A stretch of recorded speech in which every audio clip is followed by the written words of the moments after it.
Oui, DB. Oh, j'ai là le bois mort. Très bien. Monsieur Connell, je n'ai vraiment pas les moyens de perdre mon travail, même pour la journée. J'ai encore une mère et 2 sœurs cadettes à nourrir. D'autres télégrammes de félicitations. Enfin, vous savez ce que c'est? J'ai besoin de ce travail, vous comprenez? Navré, mais on m'a chargé de dégraisser le journal.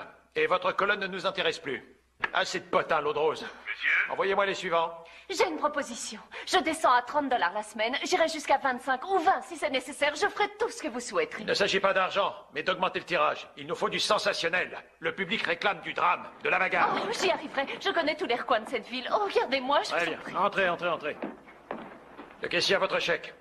Qui sont les suivants? Gibbs, Foley, Cunningham, Giles. Dites, ma petite, terminez votre dernière colonne avant de passer à la caisse.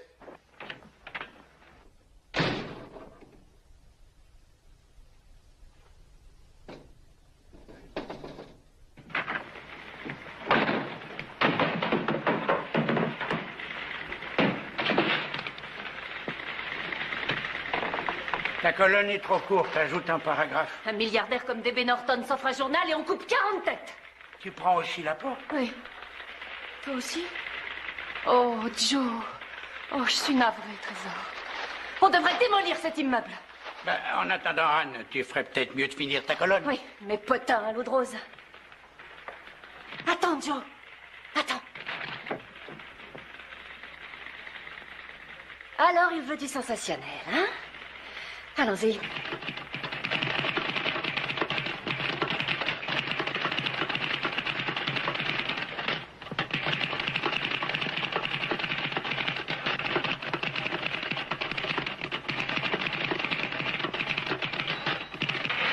Tiens. Voici une lettre qui est arrivée ce matin sur mon bureau. C'est un commentaire sur ce que nous appelons encore le monde civilisé. Chère Miss Mitchell, voilà déjà près de 4 ans que j'ai perdu mon emploi et je n'en ai toujours pas retrouvé un depuis. Au début, j'en voulais aux autorités de cet État parce que c'est à cause de ces lamentables politiciens que nous subissons ce chômage de masse. Mais quand j'y réfléchis, je crois bien que c'est ce monde qui est pourri. Afin de protester, je vais donc me suicider en sautant du toit de notre mairie. Signé un citoyen américain dégoûté, John Doe. Note du rédacteur, si vous voulez connaître notre avis, ce ne sont pas les bonnes personnes qui sautent des toits. Hé, Anne, je suis sûr que c'est bidon tout ça. Ne t'occupe pas de ça, Joe. Lance-le.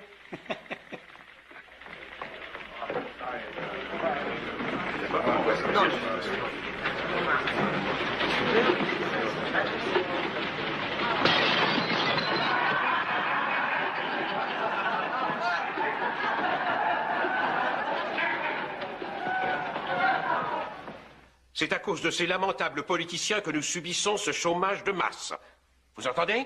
Voilà que DB Norton s'en prend à notre gouverneur. Voyons, Jim, ce n'est qu'une lettre adressée à un journal. Non, je sais très bien que ça vient de Norton. Bonjour, messieurs. Bonjour. Vous êtes très matinaux. Vous avez vu cet article dans le nouveau bulletin? Oui. Oui, on me l'a même servi au petit déjeuner ce matin. Jim pense que DB Norton est derrière. J'en suis certain. Non, je vous en prie, Jim, c'est insignifiant. DB Norton aurait fait ça en première page. C'est sa déclaration de guerre contre vous, croyez-moi sur parole. Pourquoi a-t-il acheté un journal et engagé un rédacteur en chef combatif comme Connell? C'est le roi du pétrole. Je vous le dis, gouverneur, il veut votre peau. Très bien, Jim, très bien. Calmez-vous, vous frôlez l'infarctus. Je vais me renseigner. Monsieur? Appelez-moi Spencer au Daily Chronicle, je vous prie. Oui, j'ai vu ça, gouverneur. Et à mon avis, c'est une fausse lettre. Ce genre de canular ne date pas d'hier. D'accord, j'appelle le maire et même la chambre de commerce s'il le faut. Appelez-moi le maire de toute urgence. Navré, le maire est déjà au téléphone. Je suis d'accord, Madame Brewster, c'est très dur pour l'image de notre ville. J'ai reçu plus d'une douzaine d'appels. C'est Spencer du Chronicle. Oui, je le vois. Je vous le passe. Oui, Madame Brewster, oui, je vous écoute. Découvrez qui est ce John Doe sans perdre une minute et trouvez-lui du travail. Si vous ne faites pas ce qu'il faut au plus vite, j'appelle les œuvres de charité et j'appelle également les scouts. Nous tiendrons une réunion au sommet. Oui, Spencer. Qui? Le gouverneur? Mais n'oubliez pas que c'est de ma mairie qu'il veut sauter. Et je dois me faire réélire aussi. Qu'est-ce que vous faites, vous? Appelez Connell au bulletin. Quoi? Mais ce type pourrait bien passer devant me... Appelez Connell. Qu'est-ce que c'est? Quoi? À la fenêtre. Qu'est-ce qui vient de passer? Ah, désolé, je n'ai Mais rien restez vu. pas planté là. Allez voir, idiot. Ouvrez la fenêtre. Mais pourquoi est-ce que ce type a choisi ma mairie? Mais il y a un attroupement, là. Non, monsieur. Il est peut-être sur une corniche. Regardez. C'était probablement un goéland. Un goéland? Qu'est-ce qu'un goéland vient faire à la mairie? Oh, ça c'est un mauvais présage. Oh non, monsieur. Non, c'est un oiseau charmant. Fausse alerte, Madame Brewster, ce n'est qu'un goéland. Je veux dire qu'il ne s'est rien passé. Oh, je serai vigilant. Ne vous en faites pas, Madame. Oui, je vais m'en occuper. Spencer, je vous rappelle. Allô, Colonel? Ici le... Mais qu'est-ce que vous faites, vous? Ici le maire. Oui, monsieur le maire. Combien de fois vous allez m'appeler? J'ai mis tout le monde sur l'affaire. Nous recherchons tous votre homme. Vous avez vu mon message? Un appel à John Doe. Changez d'avis, John. La vie peut être merveilleuse, dit le maire. S'il vous faut du travail, présentez-vous demain au bulletin, etc., etc. Bon, très bien. S'il y a du nouveau, je vous rappelle. Quoi? Vous n'avez qu'à fermer les volets. Patron, je reviens de chez Miss Mitchell, elle est très mal partie. Où est-elle? Vous saviez qu'elle s'occupait de sa mère et de ses 2 sœurs? Qu'est-ce que vous dites de ça? Tu l'as trouvée? Non, et sa mère s'inquiète pour elle. Elle est sortie en disant qu'elle allait prendre une cuite. La fille, hein, pas la mère. Retourne-y et trouve-la. D'accord. Mais je vous ai pas encore dit la meilleure. Son Allô? père, c'est Doc Mitchell, celui qui a sauvé la vie de ma mère et qui voulait pas que je le paye. Vous vous souvenez de ça? Bon, d'accord, patron, je vais la retrouver. Bon sang, commissaire, je vous ai laissé 24 heures. Ah, je sais, Hawk. D'accord, je vais vous le répéter et tâchez de noter. Environ 1,70 m. Brun châtain. Les yeux marron clair. Et la plus jolie paire de jambes que j'ai jamais vue dans mon bureau. Vous souhaitiez me voir? Non, j'ai mis toute l'armée et la marine en alerte pour vous parce que j'adore faire des blagues le matin. Je me souviens que vous m'avez licencié. En effet. Mais vous détenez un document qui appartient à ce journal et vous devez me le remettre. Quoi donc? La lettre. Quelle lettre? La lettre de John Doe. Oh. Toute la ville est en émoi. Il faut le retrouver et cette lettre est notre seule piste. Je n'ai reçu aucune lettre. Nous allons convoquer un graphol... Quoi? Aucune lettre. Répétez-moi ça. Non, j'ai tout inventé. Vous avez tout inventé. Eh bien, vous vouliez du sensationnel. Savez-vous que John Doe a déjà 9 propositions de travail, que 22 familles veulent l'héberger gratuitement, et que 5 femmes veulent épouser ce type, et que le maire est pratiquement prêt à l'adopter, et Je viens d'appeler la morgue. Il y a une fille là-bas et il La semblerait... ferme. Anne? Mais pourquoi? Fini. Je ne vois qu'une chose à faire, Hank. Laisse tomber tout ça au plus vite. Et comment ça? Publie un article, dit que John Doe est passé, qu'il regrette d'avoir écrit la lettre et... Bien sûr, je vois ça d'ici. Je l'ai vu et je lui ai fait changer d'avis. Le rédacteur en chef sauve la vie de John Doe. C'est parfait. Je vais dire à Ned de l'écrire. Ned, j'ai un article à te faire. Une petite minute. Écoutez-moi un peu pour une fois, ô grand génie de la presse populaire. Vous débarquez ici pour animer un journal moribond, non? La ville tout entière se demande qui est John, et boum, vous allez l'enterrer d'un coup de plume. Il nous garantit un tirage qui épuisera toutes nos réserves d'encre. Et de qui parlez-vous? John Doe! Mais quel John Doe? Notre John Doe, celui de ma fable. Vous, le génie, écoutez. Supposez qu'il y ait un John Doe et supposez qu'il entre ici. Vous feriez quoi? Vous lui donneriez du travail pour qu'il oublie tout ça, j'imagine. Pas moi. Je ferais un marché avec lui. Ah oui? Oui. Quand on tombe sur un scoop pareil, on ne s'en débarrasse pas comme d'une patate chaude. Cette histoire nous fera tenir 2 bons mois. Je vois ça d'ici. Entre maintenant et, disons, Noël. Quand il sautera, j'en ferai une quotidienne. Son enfance malheureuse, ses études, son premier emploi, un bel adolescent naïf face à un monde chaotique. Les problèmes de l'homme de la rue, de tous les John Doe du monde. Ensuite, et c'est là que ça devient un drame, il perd courage s'apercevant que le monde est fragile. Ses idéaux s'effondrent. Que fait-il alors? Il va se donner la mort en signe de protestation contre cette civilisation. Oh, il y a le fleuve, mais non, il a une meilleure idée. Ce sera l'hôtel de ville, parce qu'il veut attirer l'attention. C'est un poids dont il veut se libérer, et c'est le seul moyen qu'il ait pour se faire entendre. Et alors, il m'envoie une lettre, et je la fais imprimer. Il me dévoile ses joies et ses peines. On va mettre en titre à la une, je proteste par John Doe. Il protestera contre tous les fléaux du monde. Cupidité, luxure, haine, peur, l'inhumanité de l'homme envers l'homme. Et des débats vont naître. Est-ce qu'il devrait se suicider, oui ou non? On va voir des gens le supplier de vivre. Mais non, John Doe est absolument inflexible. À Noël, qu'il pleuve ou qu'il vente, il saute. Hein? Magnifique. Magnifique, mademoiselle Mitchell. Mais je voudrais bien savoir qui sautera du toit de la mairie, selon vous. John Doe! Quel John Doe? Celui qu'on engagera pour ça, pauvre imbécile. Attendez une minute que ma vieille cervelle ait une chance de comprendre. Vous voulez réellement qu'on engage un homme censé mourir par suicide à la veille de Noël? Voilà, vous y êtes. Qui, par exemple? Mais n'importe qui. Binny, s'il le veut. Bien sûr. À qui? Moi? Que je plonge de... Ah non, à Noël, sûrement pas. Je suis superstitieux.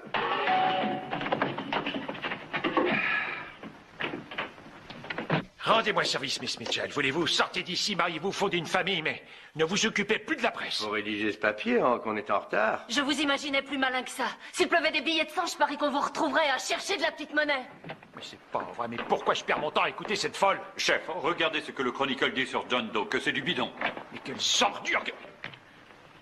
Une histoire digne d'amateur lamentable. Un faux tellement grossier que personne ne peut le prendre au sérieux. Qu'est-ce que vous en dites? C'est parfait. Parfait.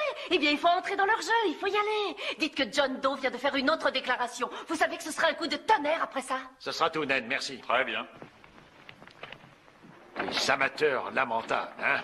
Mais quelle bande de jeunes morveux. J'en sais 100 fois plus qu'eux sur... Hé, patron, regardez donc ça. Quoi? Regardez.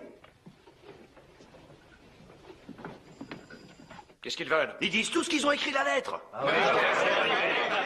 ils ont tous écrit la lettre. Dites-leur d'attendre. Écoutez, monsieur Connell, l'un de ces hommes est votre John Doe. Il serait prêt à faire ce que vous voulez pour un café. Faites votre choix et demain, le Chronicle fera un démenti.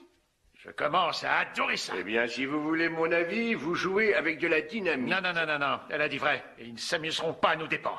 Il faut absolument trouver un John Doe. Amateur lamentable, hein. Oh, je vais leur faire voir. Bien sûr. Et ils ne risquent pas d'apprendre la vérité parce que il est clair que je ne leur dirai rien. C'est d'accord, ma petite. Je vous reprends. Avec un bonus. Quel bonus? Oh, le bonus de 1000 $ que le Chronicle voulait m'offrir contre ce document. Il y est écrit que moi, Anne Mitchell, confirme que la lettre de John Doe a été écrite par moi. Je sais lire, je sais lire. Désolé. Vous croyez que ça vaut 1000 $, ça? Oh, et le Chronicle vous dirait que c'est une affaire. À votre avis, c'est une affaire ou du chantage? D'accord, affaire conclue, ma petite. Bon, voyons voir ces candidats. Il faut absolument trouver l'Américain moyen. L'Américain moyen capable de la boucler. Montrez-moi un Américain capable de la boucler et je mange mon chapeau. Ok, Vinny, fais-le entrer un par un.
C'est vous qui avez envoyé cette lettre? Non, non, monsieur. Qu'est-ce que vous faites ici? Bah, il y avait marqué qu'il y avait du travail. Je me suis dit qu'il y en avait peut-être un pour moi. Vous avez étudié? Oui, un peu. Vous aviez un travail? J'étais lanceur, madame. Baseball? Oui, j'ai été blessé au bras. Vous étiez classé? En 2e division. Et la famille? Vous avez de la famille? Non. Ah, travailleur itinérant, hein? Oui, moi et un de mes amis. Il est là aussi. Il a l'air très bien. Il est parfait, un joueur de baseball. Il n'y a rien de plus américain. Dommage qu'il n'ait pas de famille. C'est moins compliqué sans famille. Regardez ce visage, c'est merveilleux. Tout le monde lui fera confiance, venez. Vous vous appelez? Willoughby. John Willoughby. Long John Willoughby, qu'on m'appelait au baseball. Voudriez-vous gagner un peu d'argent? Oui. Peut-être bien. Vous accepteriez de dire que vous avez écrit cette lettre, quoi qu'on en pense? Oh, je vois ce que c'est. Oui, peut-être bien. C'est notre homme, c'est providentiel. Non, non, non, je crois pas que ce soit le genre de type à rentrer dans l'an. Quand on est sans le sou, on est prêt à tout, monsieur Connell. C'est notre homme, j'en suis sûre. Oh, il s'est évanoui. Venez, enlevez-le. Non, vite. Dépêche-toi. Venez, asseyez-vous. Ça va? Oui, très bien. Oui. À combien on en est? 6? Ouais.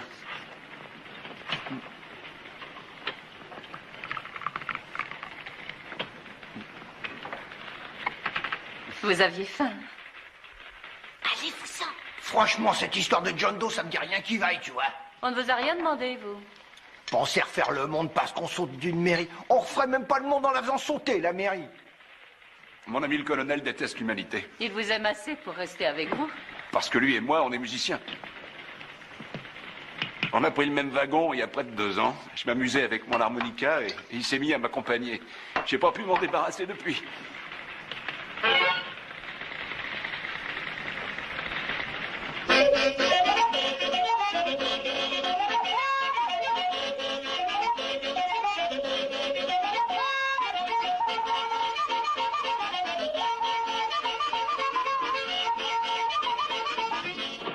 Voilà, messieurs, c'est lui. Non, vous ne pouvez pas le photographier comme ça avec son sandwich et sa barre.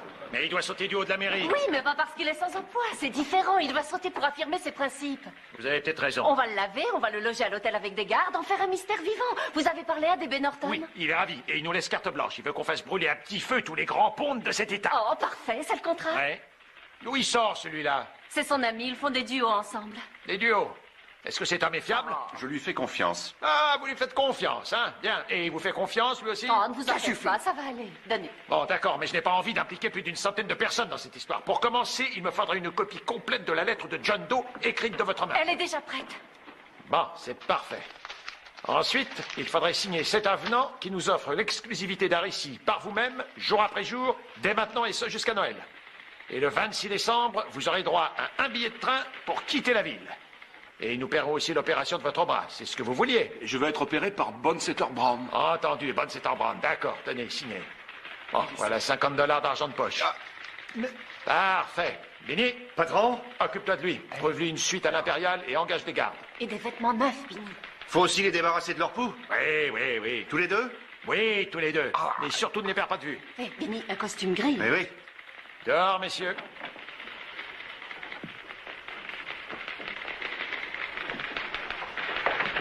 Bonne chance, John Doe. Quant à vous, attaquez-vous à votre papier.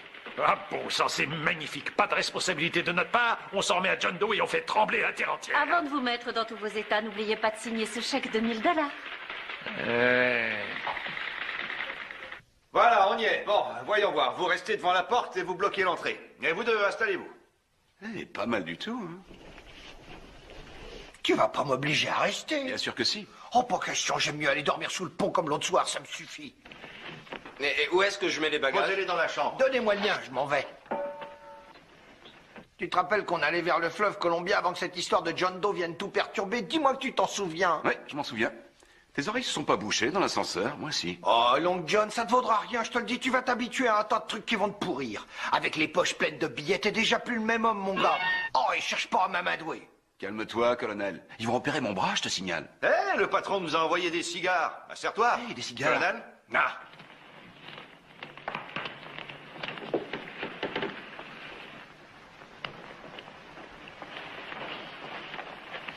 Je parie que même les grands joueurs n'ont pas des apparts de ce genre. Tenez, faites comme chez vous. Journal? Je lis jamais la presse et j'écoute jamais la radio. Je sais que le monde se fait plumer par des escrocs et j'ai pas besoin de le lire. J'ai vu d'autres gars de ton genre devenir fous. Des types qui avaient jamais eu de soucis. Eh ben, le pognon les a rendus cinglés. Le premier truc qui arrive à un gars... t'es pas allé voir la chambre? Non. Le premier truc qui arrive à un gars de ce genre, c'est d'avoir envie d'aller au restaurant puis de s'asseoir à une table et de commander des salades, des petits fours et puis du thé. Ça peut démolir un gars de bouffer ces trucs-là.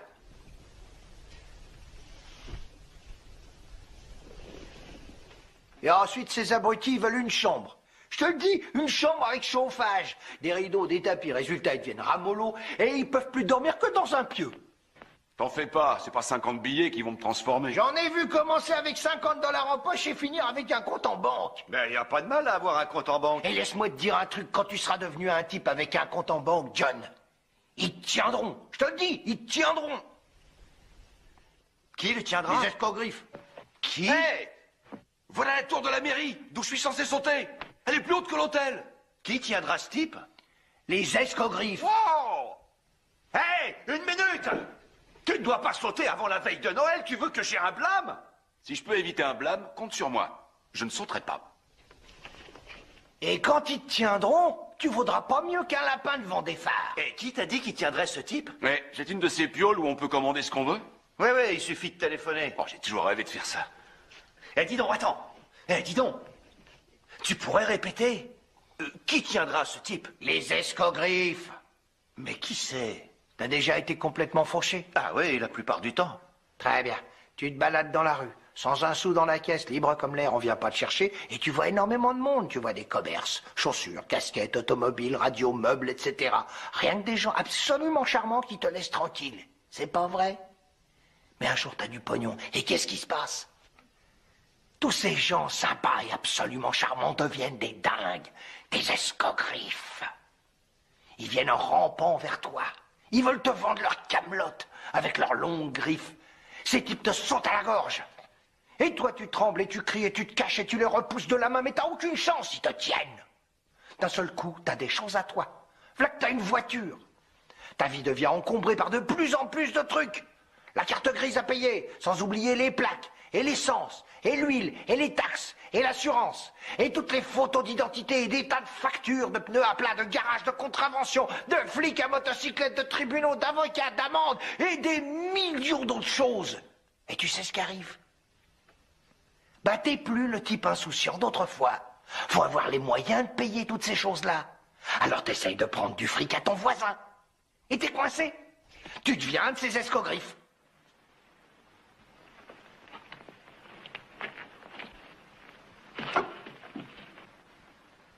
T'as gagné, colonel. Prends les $50. Et va t'en débarrasser. Bah tiens, je vais m'en débarrasser à la vitesse de l'éclair. Acheter une boîte de conserve et une canne à pêche et puis filer le reste au premier venu. Au premier venu?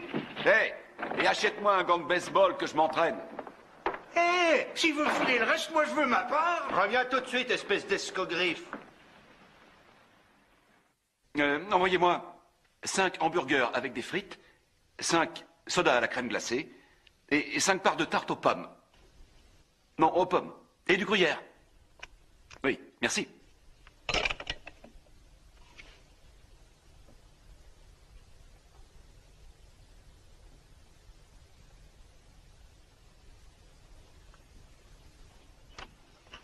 Bonjour. Bien, bien. Voilà donc l'homme dont parle toute la ville. Je suis prêt, mademoiselle. Oh, oui. Allons-y. Il nous faut un peu d'action sur ces photos. D'action? Excellent. Non, cet homme s'apprête à sauter d'un toit. Attendez, laissez-moi vous repeigner un peu. Asseyez-vous. Voilà, c'est mieux.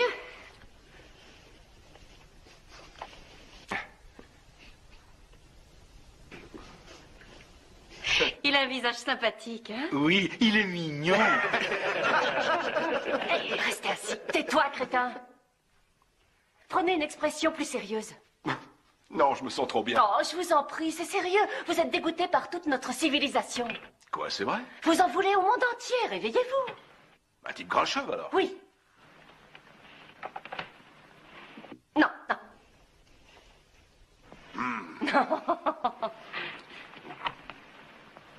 Non, on ne vous demande pas de le sentir. Bon, et tous ces types, ces Ne vous en photographes, là? occupez pas. Levez-vous, debout. Bon, de quoi avez-vous l'air lorsque vous protestez? Contre quoi? Contre n'importe quoi. Protestez. Bon, j'y arrive pas. Oh. Bon, je suis votre arbitre. Vous venez de toucher le cœur du marbre avec une balle rapide et je ne l'ai pas vu. Que faites-vous? C'est scandaleux. Bien. Vous auriez dû le voir, espèce de pauvre débile, espèce d'abruti.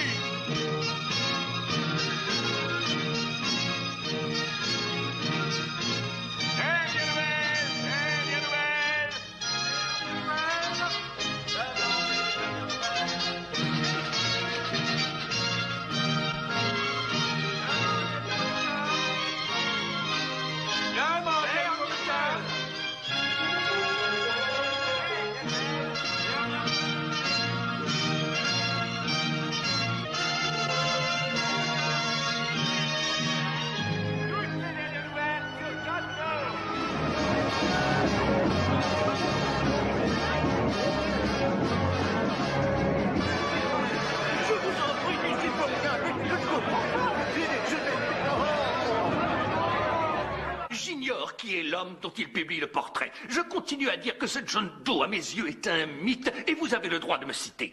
Et je demanderai officiellement que cet homme soit interrogé. Vous et moi, nous savons tous que c'est un canular sciemment concocté par un homme diabolique dans un but diabolique, Monsieur D.B. Norton.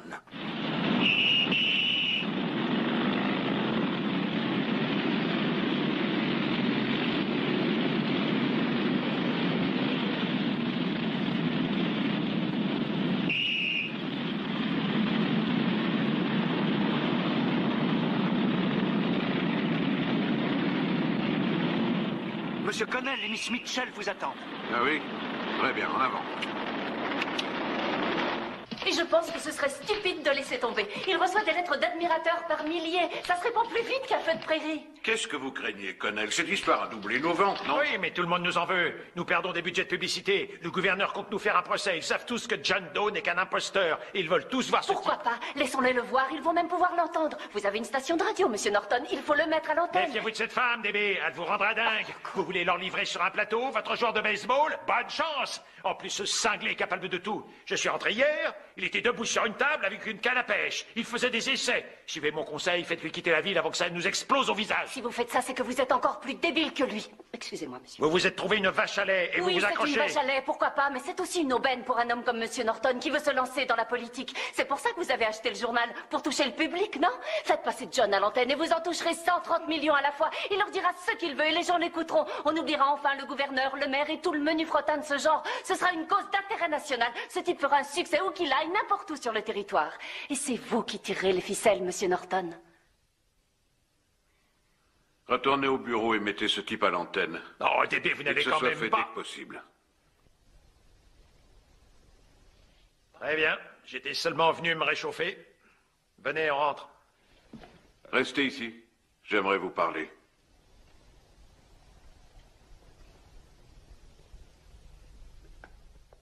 Asseyez-vous.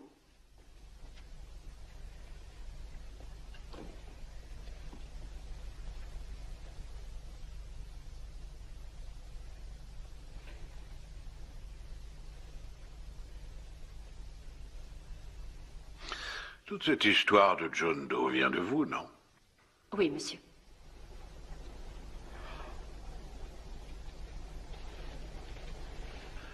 Combien gagnez-vous par semaine? 30 $. 30 $? Mais vous recherchez quoi exactement? Qu'est-ce qui vous intéresse vraiment? Le journalisme? Non, l'argent. L'argent. Heureux de voir quelqu'un qui l'admet enfin. Est-ce que vous pensez pouvoir écrire un discours radiophonique qui fera de ce type une vedette? Oh, j'en suis certaine. Si vous le faites, c'est 100 $ par semaine. Oh, 100 $? Et ce n'est qu'un début. Si vous vous en sortez bien, vous n'aurez plus jamais le moindre problème d'argent.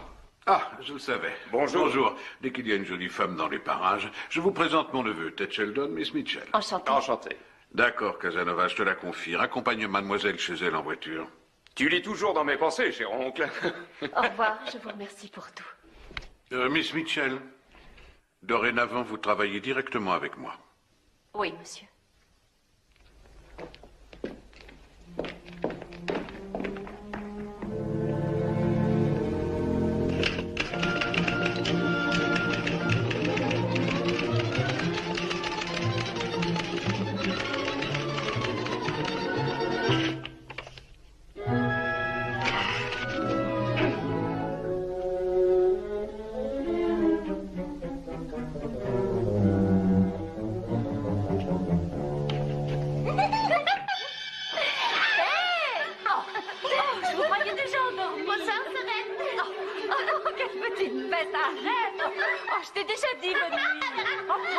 Les enfants, il faut aller dormir maintenant. Oh, encore.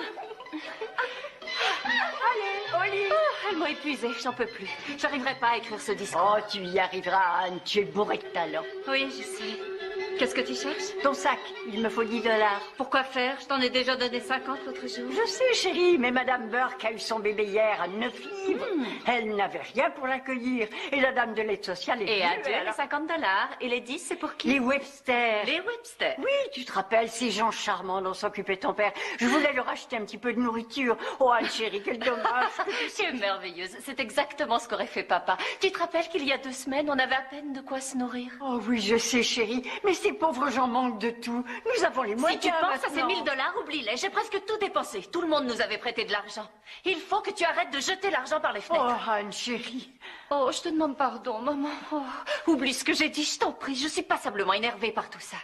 C'est trop bête. J'avais enfin une vraie opportunité d'y arriver, de nous protéger au moins une fois dans notre vie. Et voilà, si je pouvais finir ce truc, ta Madame Burke pourrait avoir 6 bébés. Tu veux dire les discours que tu écris? Oui, c'est curieux, je n'arrive pas à dire ce que j'ai à dire. J'ai créé un homme prêt à donner sa vie pour des principes. Des centaines de milliers de personnes vont l'écouter à la radio. Et s'il ne leur dit pas... Des choses sensationnelles, tout ça ne sert à rien. Oh, ma pauvre chérie, je ne sais pas quel genre de discours tu essaies d'écrire, mais si j'en juge par le peu que j'ai lu, je ne crois pas que les gens écouteront. Quoi? Il y a tellement de discours politiques où les gens se plaignent. Le public en a assez, on ne parle plus que de désespoir à la radio. S'il faut qu'ils disent quelque chose, pourquoi ils ne parleraient pas de choses simples et réelles qui donnent espoir aux gens? Si ton père était encore en vie, il saurait quoi dire. Oui, il savait trouver ses mots. Attends une minute.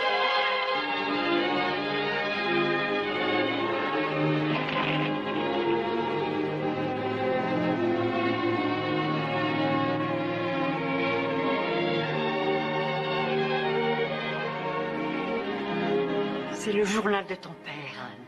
Mais j'ignorais qu'il tenait un journal.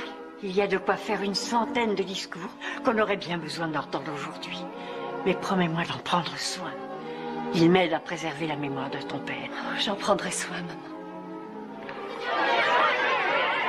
Je vous répète que John Doe ne veut pas signer vos fichus autographes. Qu'est-ce qu'il fait de ses journées? Comment qu'est-ce qu'il fait de ses journées? Mais il travaille sur ses mémoires. Désolé, on ne peut pas voir Monsieur Doe. Il ne veut voir personne. Non, il reste là toute la journée, plongé dans ses pensées.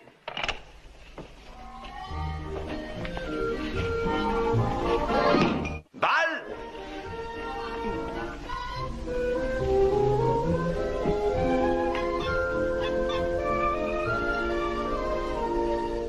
Et dire que jusqu'à Noël, tu vas devoir supporter ça. Je parie que t'as pas entendu un train siffler depuis 2 semaines.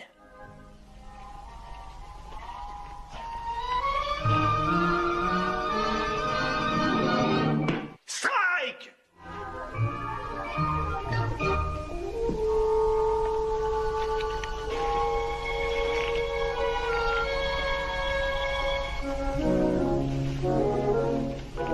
Je sais pourquoi tu restes là.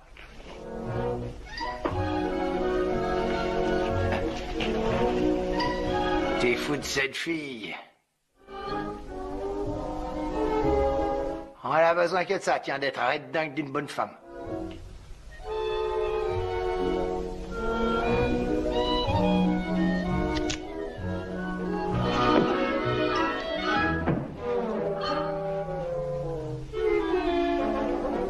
Pas mal. C'était quoi, un single? La première base perd la balle. Espèce d'amateur! T'as pas de bol.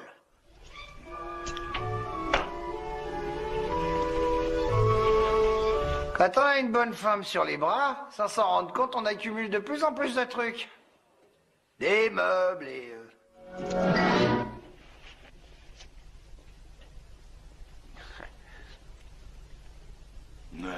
Tu l'as manqué de plus d'1 kilomètre. Ah, tu l'as eu? Ben, Tu es out! Super! C'est la fin de la 8e? 9e. Hé, Binny, j'ai surpris 2 types du Chronicle en train d'espionner. Ah. Amène-toi, gueule d'ange. Laissez passer. Hé, où en est le score? 3-2 en notre faveur. Ah, c'est super.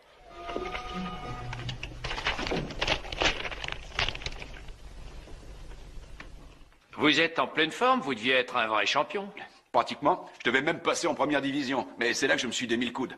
J'ai disputé un match à 19 manches. 19. Ouais. Un sélectionneur national était venu me voir à l'œuvre. Il est venu après le match avec un contrat. Vous devinez? J'ai pas pu lever le bras pour le signer. Mais ça va aller une fois qu'on m'aura opéré. Ah, c'est dommage. Comment ça, dommage? Hein? Oh, que vous puissiez plus jamais jouer. Vous m'écoutez pas, je vous dis qu'on va m'opérer le bras. C'est comme ça dans le baseball avec les joueurs mêlés à des raquettes. Raquettes? Je comprends pas. Bah, je pensais à cette affaire de John Doe à la manque. Dès que les gens apprendront que c'était du flan, vous pourrez dire adieu au baseball, pas vrai? Oui. Oh, ça alors, j'avais pas pensé à ça.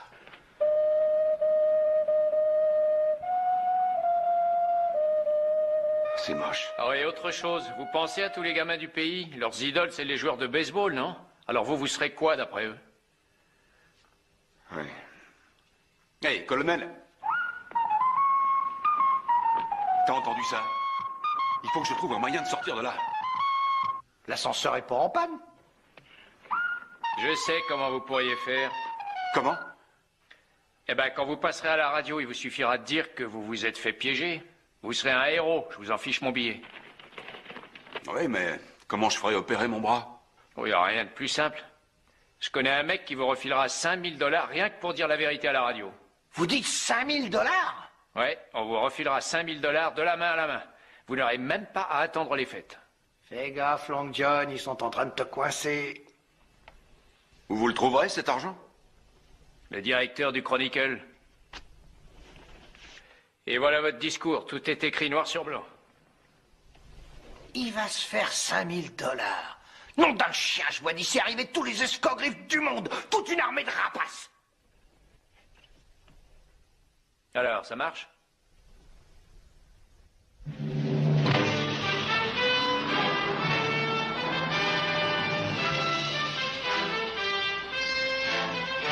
Non, je regrette. Il n'y a plus de place dans notre studio. Appelez le bulletin? Non, il n'y a plus un seul billet. Laissez passer, circulez. Allez, circulez.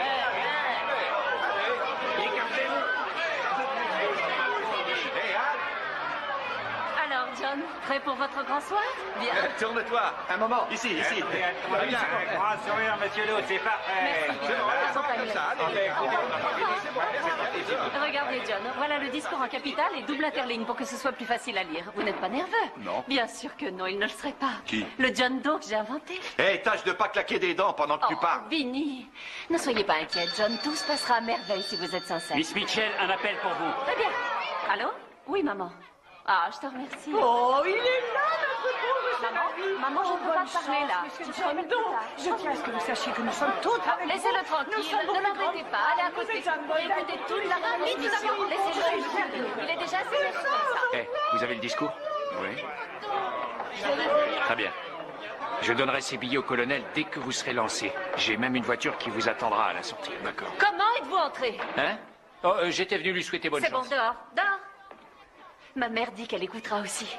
John, il faudra absolument, absolument croire à ce que vous dites. C'est devenu une personne merveilleuse, John. Qui? John Doe, celui du discours. Oh. Je dois même vous avouer que je suis tombée amoureuse de lui. Et voilà, c'est lui. Il est à vous, ma grande. Mais qu'est-ce que c'est que ça?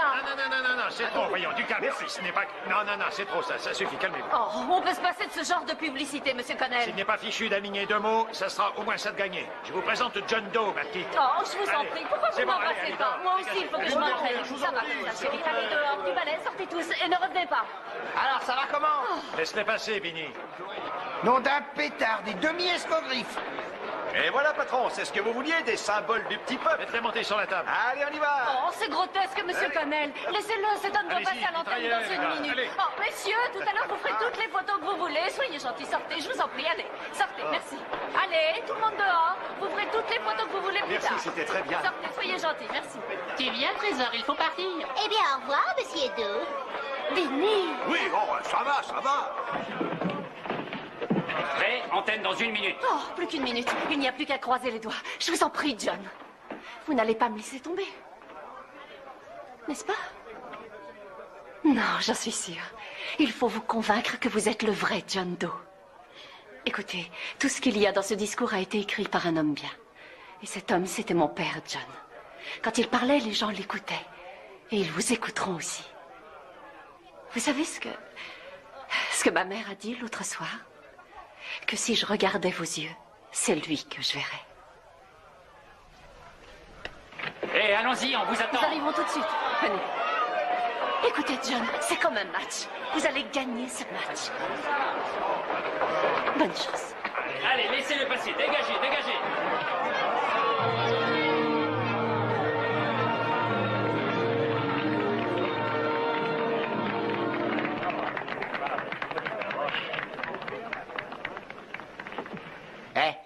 Tu viens, on dégage, la sortie c'est par là. Qu'est-ce que vous faites ici? C'est bien ce que je me demande. Allez, dehors. C'est un de mes amis. Laissez, ça va aller. Ne vous en faites pas. Je vais rester là pour vous soutenir. Non, John, le micro est là.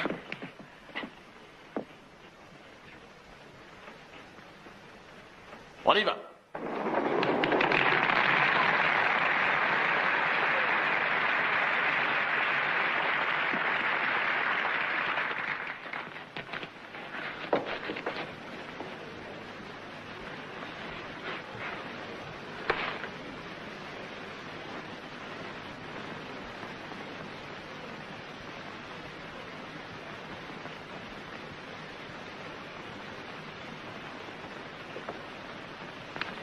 Appelez le Chronicle. Il faut lancer cette édition spéciale.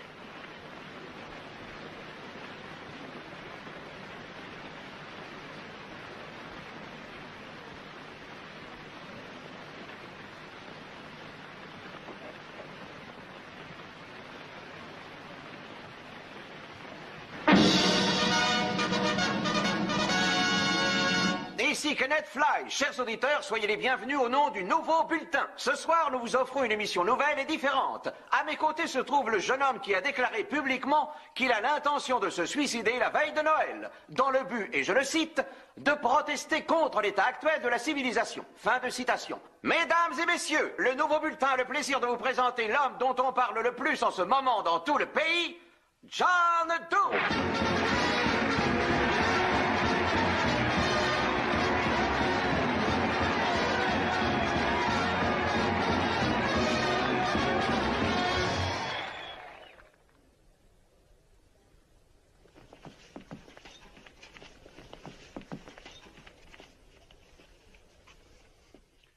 Mes chers amis, ici l'homme que vous connaissez sous le nom de John Doe. J'ai choisi ce nom d'emprunt parce qu'il me semble adapté à l'américain moyen. Ce que je suis. Ce que je suis. Enfin, ce que j'étais. Avant de dire que je me donnerais la mort en sautant d'un toit la veille de Noël à minuit tapante. Depuis, je ne dois plus faire partie de la moyenne. Je commence même à attirer l'attention des gens haut placés. On s'est fait doubler. Le maire et le gouverneur, par exemple. Ils détestent les articles que j'ai publiés. Vous êtes un imposteur, jeune homme, et vous mentez de façon éhontée. Qui a écrit ce discours pour vous? Faites taire ce crétin.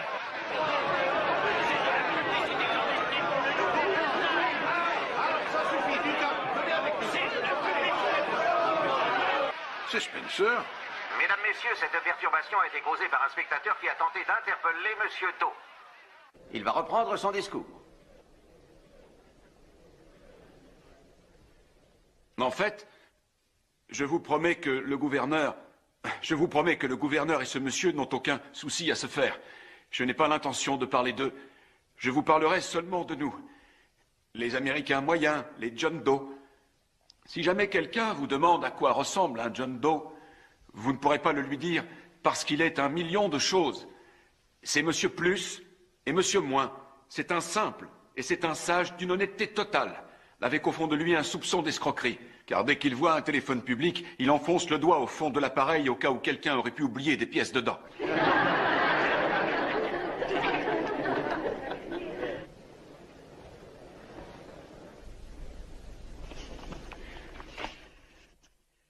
C'est l'homme à qui s'adressent les publicités. C'est l'homme à qui on peut vendre tout un tas de choses.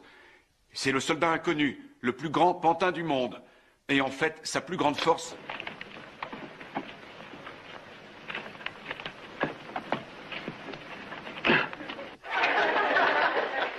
Nous sommes donc une grande famille de John Doe. Nous sommes les bienheureux qui seront demain les héritiers de cette terre. Il est facile de nous trouver. Nous sommes agriculteurs, mineurs de fonds, ouvriers à la chaîne, gratte-papier, pilotes d'avion et chauffeurs de bus. Chaque fois qu'un flic dit « Hé, là-bas, toi, recule », c'est pour nous, les John Doe. Mais qu'est-ce que c'est que ce discours? Vous l'aviez approuvé? Nous existons depuis la nuit des temps. Nous avons bâti les pyramides, nous avons vu crucifier le Christ, nous avons ramé dans les galères romaines, navigué avec Christophe Colomb, vécu la retraite de Russie avec Napoléon et souffert avec Washington à Valley Forge. Oui, nous survivions déjà tant bien que mal avant même que l'histoire commence sa longue marche dans ce combat pour vivre libre. Nous avons souvent perdu courage, mais nous avons repris espoir parce que nous sommes le peuple, nous sommes vaillants.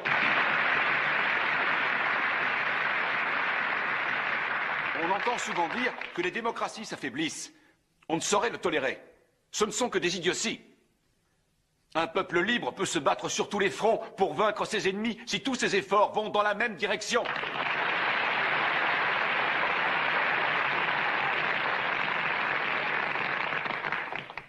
Certains d'entre vous se disent « Je me sens exclu. Comment contribuer? Je ne suis qu'un anonyme.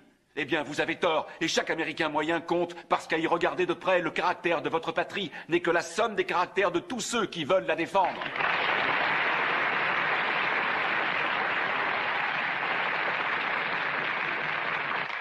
Mais il nous faut tous descendre dans l'arène. Nous ne pouvons remporter ce match qu'avec un esprit d'équipe. Et c'est là que chaque John Doe doit intervenir. C'est à lui de s'associer avec son coéquipier. Et votre coéquipier, mes amis, c'est le type qui habite à côté de chez vous. Votre voisin, c'est un homme extrêmement important, cet homme-là. Vous aurez besoin de lui et il aura besoin de vous, alors ne le méprisez pas. S'il est malade, veillez sur lui. S'il a faim, nourrissez-le. S'il a perdu son emploi, trouvez-en un pour lui. Pour la plupart d'entre vous, un voisin n'est qu'un étranger, un gars avec une palissade et un chien qui aboie constamment. Seulement, ce n'est pas un étranger, c'est quelqu'un qui joue dans votre équipe. Cassez donc cette clôture qui vous sépare de lui. Cassez-la au plus vite. Et vous anéantirez aussi la haine et les préjugés. Cassez tout ce qui vous désunit aujourd'hui, et vous aurez enfin une équipe.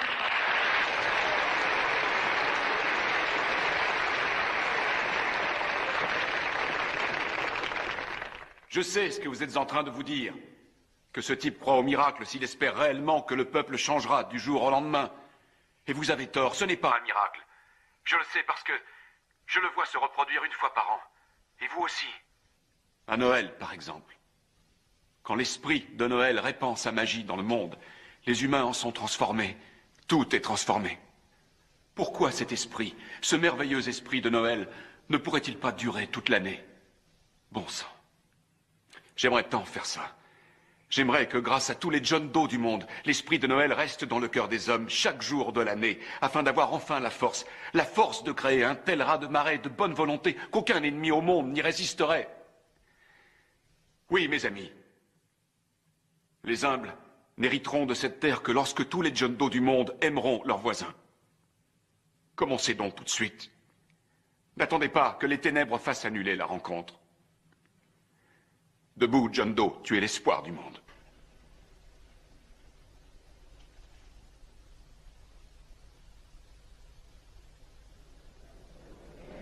Vous avez été merveilleux.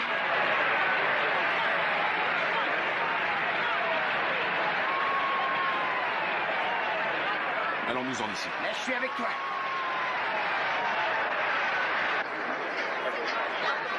Allez, circulez, tant d'escogriffe. Dégagez, laissez passer.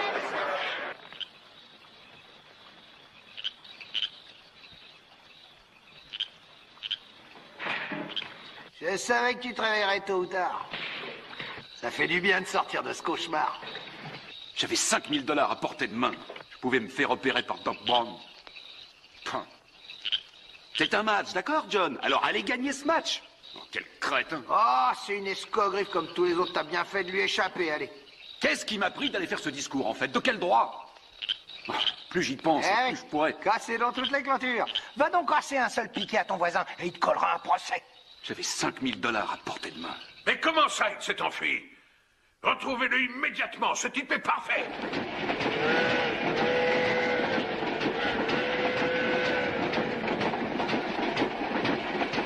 Préparez-vous, les poissons, on arrive.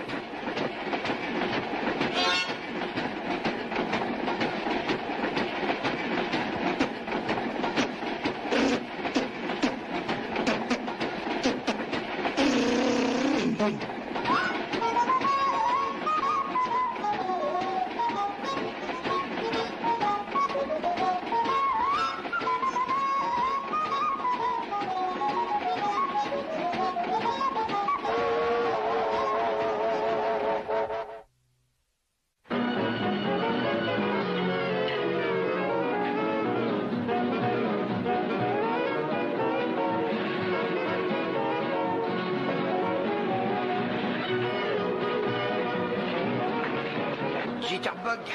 Ouais. Hé, dis-moi combien il nous reste en poche. 4 $.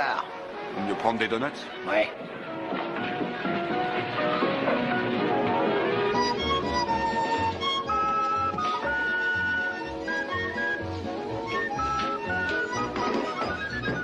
Qu'est-ce que je vous sers? Vous auriez 2 beefsteaks gros comme ça et épais comme ça? Oui, avec des grosses pommes de terre et des tomates et de la tarte aux pommes et de la glace et du café. Et des donuts. Je vois le genre. Main, donuts, une paire. On est une paire de quoi?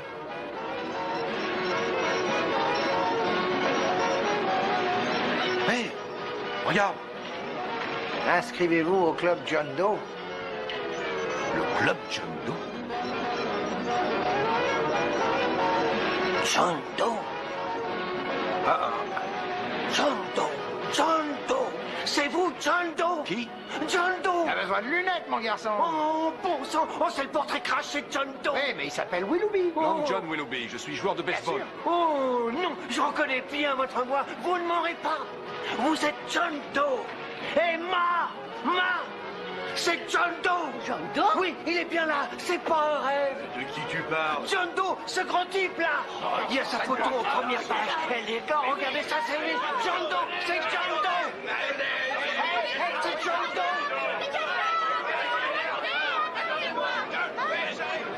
Allons, opératrice, ici Dan Beaver. Il faut que toute la ville le sache. John Doe est venu dans mon bar. Oui, il voulait des donuts.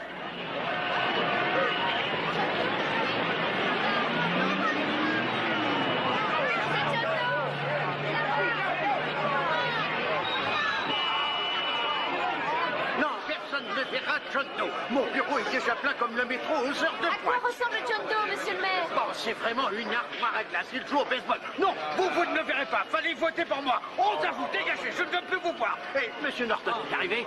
Ah, et oui, il peut bien être. C'est pas possible. Il a plus de 20 minutes de retard. Attendez. Ah oui, le voilà. Je veux que vous restiez digne. Évitez les scandales et faites honneur à la vie. Je compte sur vous. Laissez-moi lui parler, je vous en prie. Très bien, mais présentez ça comme une cause à valeur humaine. Ah, il arrive, circulez, faites plus un peu de place, les amis. Ne vous bousculez pas, Il arrive, ici, monsieur Norton. Monsieur Norton, je suis le maire, on quitte. Monsieur Norton. Interdit. Pauvre idiot, rentrez chez vous. Je suis le maire, monsieur Norton. Monsieur Norton, je suis le maire, on quitte. Notre bureau m'a demandé de le retenir. Non, merci, comment va-t-il? Très bien, il est dans mon bureau là-bas. C'est un honneur de recevoir John Doe ici, ainsi que vous. C'est le plus beau jour de ma vie depuis l'incendie du vieil hôtel de ville. Ce pauvre John a failli se faire arracher la cheville. Dites Mathilda, dites ça à la presse que monsieur Norton est ici. Je vous prie d'entrer, monsieur Norton, je vous en prie, entrez dans mon bureau. Je viens d'y faire installer l'air conditionné. Un peu de place, écartez-vous pour monsieur Norton. Laissez passer, laissez passer. Le voilà, monsieur Norton, il est en pleine forme. Les voisins lui ont servi un déjeuner léger. Bonjour, John. Bonjour. Monsieur le maire, si vous le voulez bien, nous aimerions rester seuls. Entendu, entendu. Dehors, tout le monde. Allez, dehors. Non, ne discutez pas. En avant. Venez. Allez, en avant. Eh bien, c'est bien. C'est très bien. Allez, dehors, du vent, du balai. Allez, ne me contrarie pas. Garde ça par la maison. Alors, mais ne me pousse pas, d'accord? C'est pas parce que je suis ta femme que tu peux me bousculer. Là, vous êtes allé trop loin, monsieur Norton. Pourquoi leur avoir demandé de nous séquestrer? Quoi? Mais personne ne vous séquestre, monsieur Doe. Mais il est Bon, si naturel personne ne nous séquestre, on va y aller. D'ailleurs, je ne m'appelle pas Doe, mais Willoughby. Attendez. Si seulement vous saviez tout ce qui se passe. Des clubs John Doe se forment. Je crois qu'il y en a déjà 8 et les gens Club disent John Doe, pourquoi faire? Défendre les principes dont vous avez parlé dans votre discours. Je me fiche de vos clubs, je reprends ma liberté et je vous jure que cette fois, on ne m'arrêtera pas. Oh, mais c'est très important, John. Si vous voyez les milliers de télégrammes que nous avons reçus et ce qu'ils disent à votre sujet. Tout ça n'était qu'un truc pour vendre votre journal. Vous avez réussi, non? Alors j'aimerais bien que vous me laissiez partir. Au début, c'était une histoire de tirage, mais ça ne l'est plus. Monsieur Norton veut s'impliquer, sponsoriser les clubs à travers tout le pays. Il veut vous envoyer donner des conférences. Moi? Mais certainement. Vu votre capacité à mobiliser les foules, ça pourrait devenir un fabuleux mouvement. Je vais être extrêmement clair. Je ne veux pas être mouillé là-dedans. Si vous croyez que je vais aller de ville en ville haranguer le public, bah vous êtes cinglés. Mon truc, c'est le baseball et je vais y retourner. Eh bien, colonel, on s'en va. John! Je ne peux pas passer ma journée à interdire l'entrée de mon bureau. Je vous en prie, monsieur le maire. Dites à monsieur Doe que son club voudrait lui parler. Laissez faire, monsieur le maire, laissez-les venir. Oui, mais n'oubliez pas les bonnes manières. Pas de bousculade. Marchez lentement, comme chaque fois que vous venez payer vos impôts.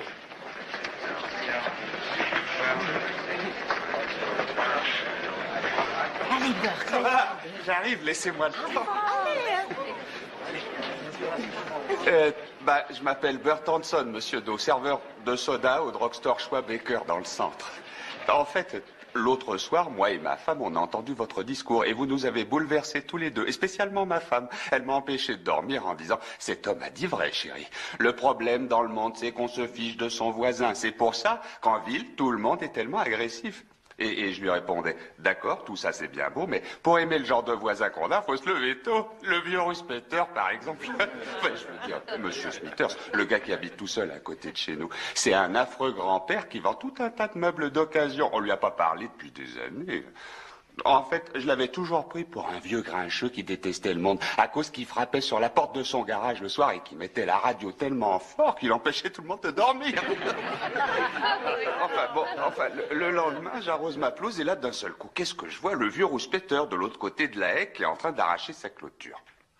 Et ma femme qui était à sa fenêtre me dit, allez, courage, parle-lui, Bert. Et là, je me dis, pourquoi pas? J'ai rien à perdre. Alors, je crie dans sa direction, bonjour, monsieur Smithers. Et il continue à arracher sa clôture. Alors, moi, je le prends mal. Et alors, je me retourne vers ma femme pour l'engueuler.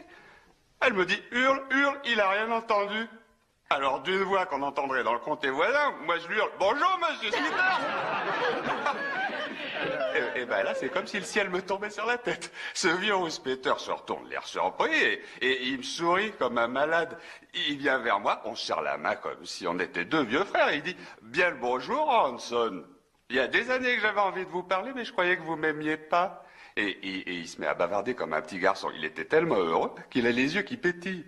Enfin voilà, monsieur Do, voilà comment j'ai su que le vieux Smithers, c'est un bon gars, sauf qu'il est un peu dur de la feuille et que ça explique le boucan. Et là, il dit, dommage qu'on se connaisse si peu entre voisins. Et une idée lui vient. Il dit, pourquoi on n'inviterait pas tout le monde dans un endroit où on pourrait tous se retrouver et discuter les uns les autres? Alors bon, moi je me sens comme un gamin, je suis prêt à faire n'importe quoi. Alors Smithers sonne à toutes les portes et invite tout le monde à venir à l'école du coin. Et moi, j'invite les clients du drugstore, y compris monsieur Schwabaker, mon patron. Je suis vraiment trop bavard. Enfin, le plus incroyable, c'est que plus de 40 personnes sont venues. Bien sûr, aucun de nous ne savait que faire, mais ça nous a emballés de voir à quel point les gens étaient heureux de se dire enfin bonjour. Dis-lui que Smithers a été nommé président. Oh oui, on a fait du Rouspéter notre président et on a décidé de créer le club John Doe, monsieur. Tenez, d'ailleurs, je vous présente ma femme. Viens, chérie. Voilà ma femme, monsieur Doe. Enchanté, monsieur Doe. Le vieux Rouspéter est là aussi. Oh, il est là. Et voilà le Rouspéter. Oh, excusez-moi, monsieur Smithers, monsieur Doe. Oh, ça fait rien. S'il m'appelait pas le Rouspéter, ça me ferait tout drôle. Bon, enfin voilà, je crois que presque tous nos voisins sont venus ce jour-là, sauf les Delaney.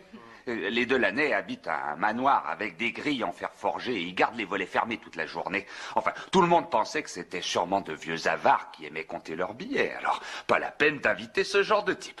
Jusqu'à ce que Grimes, le laitier, prenne la parole et dise au sujet des Delaney, vous avez tort.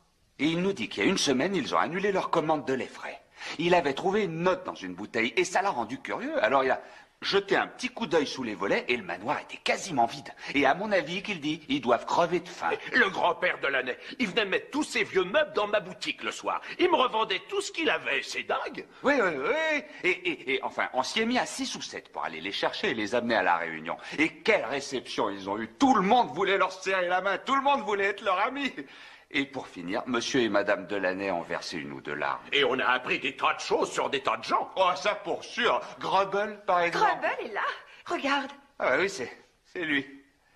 Bien sûr, vous connaissez pas Grubble, mais c'est un homme que tout le monde prenait pour un moins que rien dans le quartier parce que il vivait comme un ermite et personne voulait avoir affaire à lui.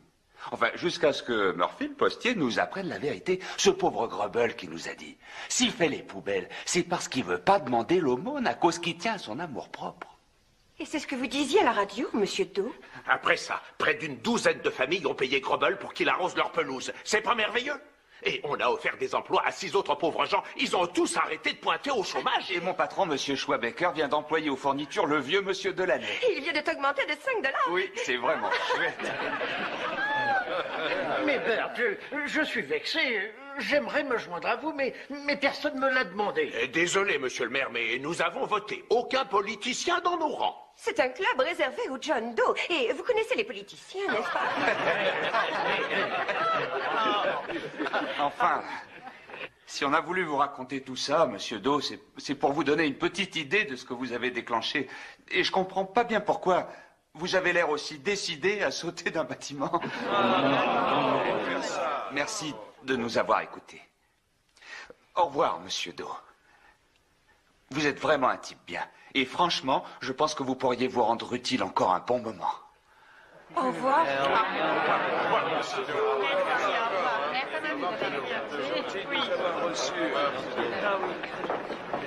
Je suis Madame Delaney, Monsieur Doe. Et Dieu vous bénisse, mon petit.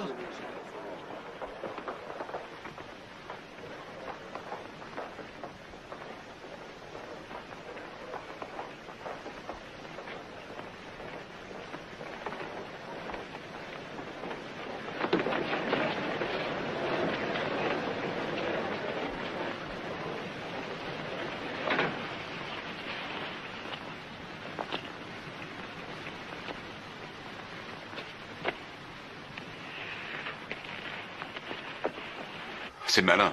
Je sais plus où j'en suis. Je comprends rien. Tous ces braves gens pensent que je vais sauter d'un toit ou je sais pas quoi. J'en ai jamais eu l'intention. Bon sang. À moins d'être parfait soi-même, comment on pourrait donner des leçons à ces pauvres gens? Et rien ne serait arrivé l'autre soir sans Miss Mitchell. C'est elle qui a écrit le discours. Ça pourrait vraiment être merveilleux, John.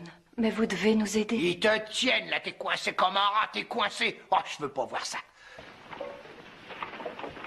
Il y a 3 ans que j'essaye de t'emmener avec moi jusqu'au fleuve Columbia. D'abord, tu t'es cassé le bras, après, il y a eu la radio, maintenant, il y a tes fichus clubs. J'attends pas une minute de plus. Laissez passer, bande de scories. Colonel, t'en vas pas. J'ai besoin de vous. Vous allez accompagner John Doe et Miss Mitchell et gérer la presse et la radio. Moi? Oui, je ne veux courir aucun risque. Johnson, Oui, DB. vous vous occuperez des problèmes de suivi. Après le passage de John Doe, vous veillerez à ce que les clubs se forment selon les règles détaillées dans les chartes. Bien. Il n'y a que 8 drapeaux pour le moment. Je veux couvrir l'ensemble du pays avant la fin de cette campagne.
Cette chose se répand comme un feu de forêt.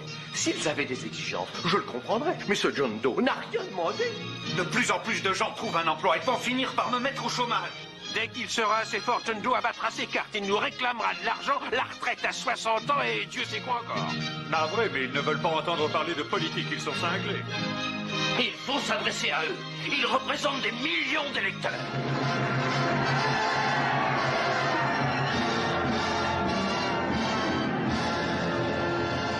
Croyez-moi, mesdames et messieurs, le mouvement est un véritable raz-de-marée.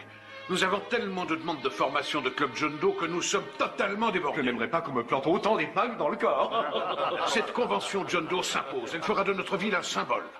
Plus de 2400 clubs John Doe vont y envoyer des délégués. Vous imaginez, vous, monsieur le maire, vous serez notre hôte. Vous avez carte blanche pour décorer la ville, organiser une parade, une réception pour le retour de John. Mais pas de tralala.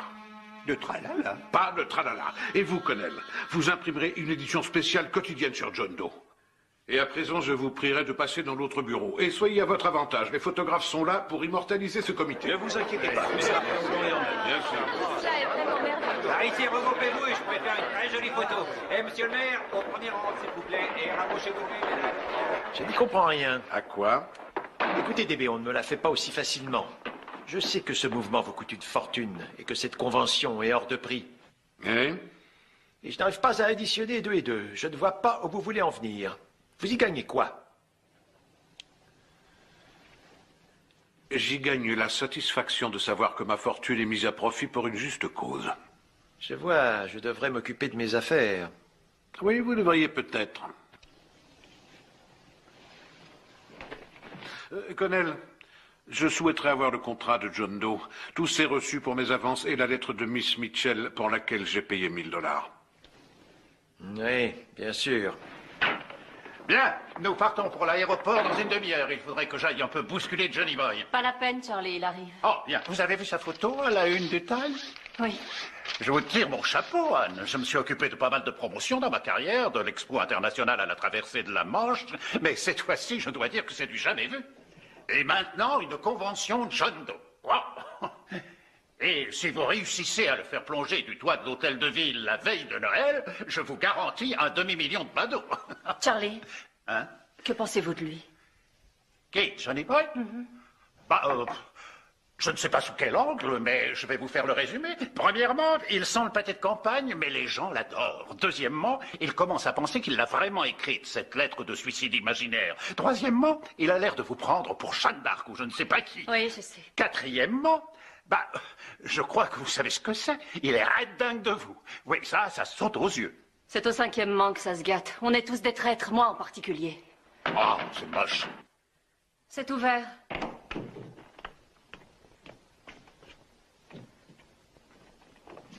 Je suis prêt.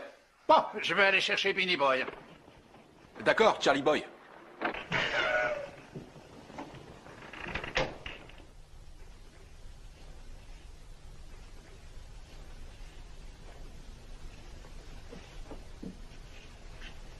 Est-ce que je peux vous aider? Non, merci.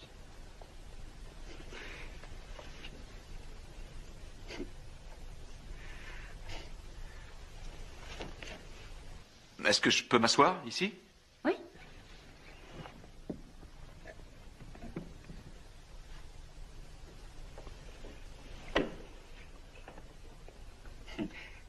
C'est drôle. J'ai fait un drôle de rêve cette nuit. J'ai rêvé de vous. De moi? Un truc bizarre. J'ai rêvé que j'étais votre père.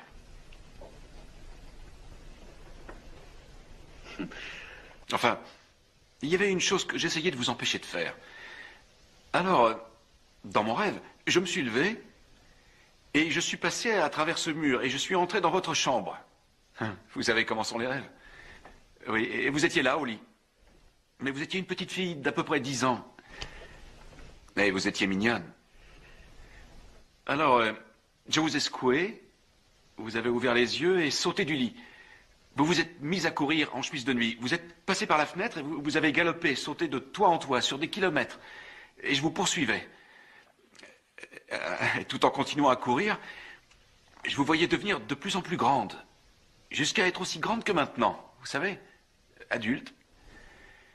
Et pendant ce temps-là, je me demandais pourquoi je le poursuis. Mais je ne savais pas. C'est pas croyable, hein? Bon, et après, vous êtes entré quelque part, et je suis entré après vous. Et quand je me suis retrouvé là, vous étiez en train de vous marier. Et la chemise de nuit était devenue une belle robe de mariée. Vous étiez très jolie aussi. C'est là que j'ai compris ce que je voulais vous empêcher de faire. Les rêves sont étranges, non? Bon.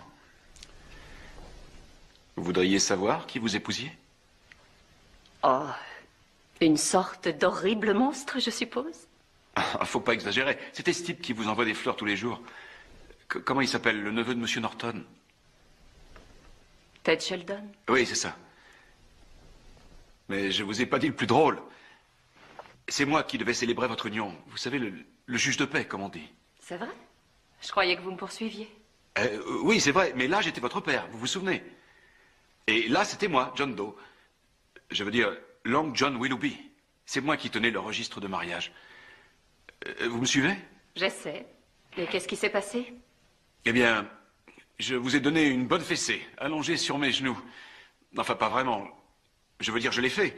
Mais c'était pas moi, j'étais à nouveau votre père. Vous étiez là sur mes genoux, et j'ai dit... Annie, je refuse que tu l'épouses sous prétexte que ce type est riche. Ou bien parce que sa secrétaire t'envoie des fleurs. L'homme que tu épouseras devra aussi traverser des fleuves pour toi. Et il devra gravir des montagnes pour toi. Il devra tuer des dragons pour toi. Il devra accomplir de véritables miracles pour toi. D'accord? Et l'autre type, le juge de paix, vous vous rappelez? Moi, je le voyais secouer la tête. Il disait, allez papa, et frappe-la de ma part, parce que je pense exactement la même chose. L'autre a dit, t'as qu'à venir la frapper toi-même. Alors je me suis ramené, je vous en ai collé une bonne, hein. Et il en remet une, et je vous en remets une, et on se met à vous filer. Quand elle en aura pris assez, on pourra peut-être y aller. Allez les mecs, par ici.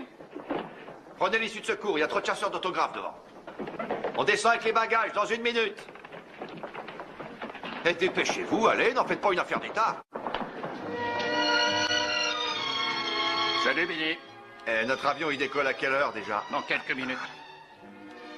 Dites-moi, d'après vous, à combien de personnes on a parlé, à part la radio, je veux dire? Oh, je ne sais pas. Environ 300 000. Environ 300 000? Pourquoi ça marche autant? Pourquoi ils viennent m'écouter? Et pourquoi ils aiment John Doe au point de former ces clubs? Je me demande bien pourquoi. Écoutez, John, mes discours sont remplis de platitudes, de choses qu'ils connaissent par cœur, comme l'amour de son prochain, les lendemains qui chantent, tendre l'autre jour. Oh oui, ça, vous ne m'apprenez rien de nouveau, mais ils sont là. Peut-être qu'ils sont comme moi. Quand je leur dis tout ça, ils commencent à comprendre. Tous ces gens, j'y pensais pas vraiment avant. Je voulais seulement qu'ils viennent pour remplir les gradins. Franchement, je pensais jamais au public. Sauf quand les gens venaient pour voir mes matchs. Mais ces derniers temps, j'observe les gens quand je m'adresse à eux. Je vois des expressions sur leur visage. On dirait presque qu'ils ont faim de quelque chose. Vous comprenez? Ils viennent peut-être pour ça, ils sont peut-être trop solitaires. Ils veulent seulement qu'on leur dise bonjour. Et je sais ce que c'est. J'ai faim de quelque chose et je me sens seul depuis que je suis sur cette terre.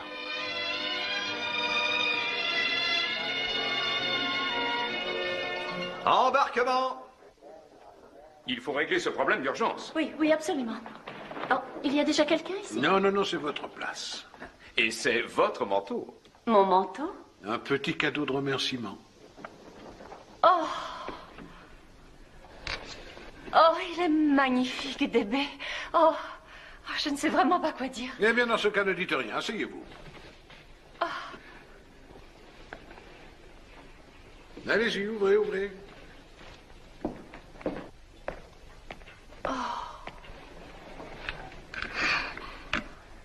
Oh, c'est ravissant. Et il y a un nouveau contrat avec. Bien.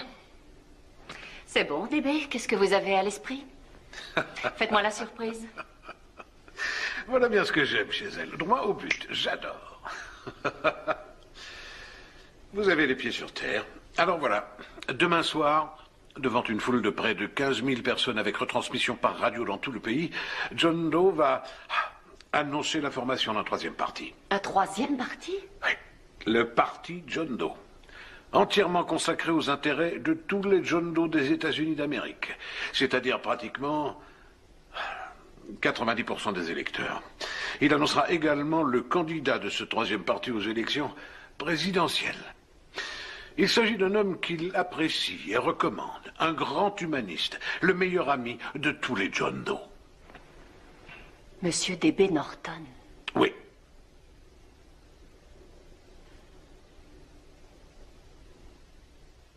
Waouh.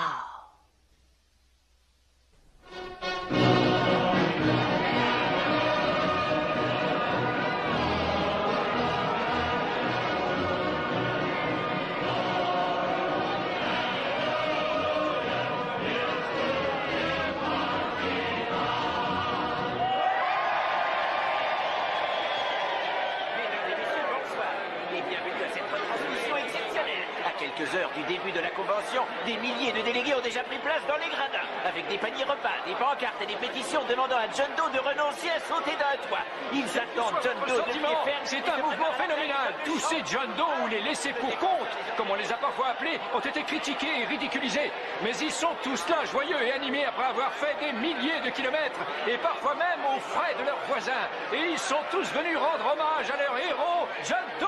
En ces temps de guerre et de bombardement, il est encourageant gens qu'une idée aussi simple redonne espoir à cette nation. Une idée basée sur la bienveillance, l'amitié et le désintéressement, la charité entre voisins, sans rien demander en retour. Et si une chose pareille peut arriver, ne laissez plus jamais vos amis grincheux vous dire que la bonne volonté n'est plus ce qu'elle était.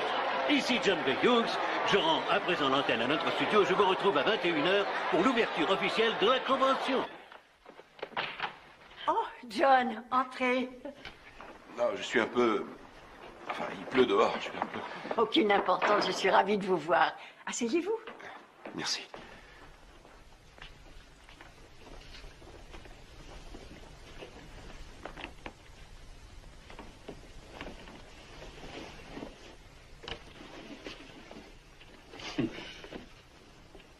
C'est pour Anne. Oh, comme c'est gentil. Merci beaucoup. Des fleurs. Oh, mais elle n'est pas là, je regrette. Pas là? Non, elle vient de partir. Vous auriez pu vous croiser. Elle est allée voir Monsieur Norton. Ah. Vous deviez lui dire quelque chose d'important? Oui, enfin, non, ça attendra. C'est un homme bien, hein? Monsieur Norton, je veux dire. Il a déjà fait beaucoup pour elle.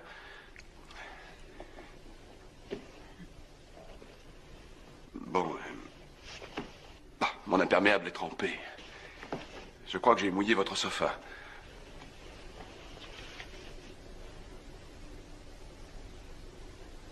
Bon, ben, je la verrai à la convention tout à l'heure. Oui, bien sûr, et je lui donnerai vos fleurs. Merci. Au revoir, Madame Mitchell. Au revoir, John.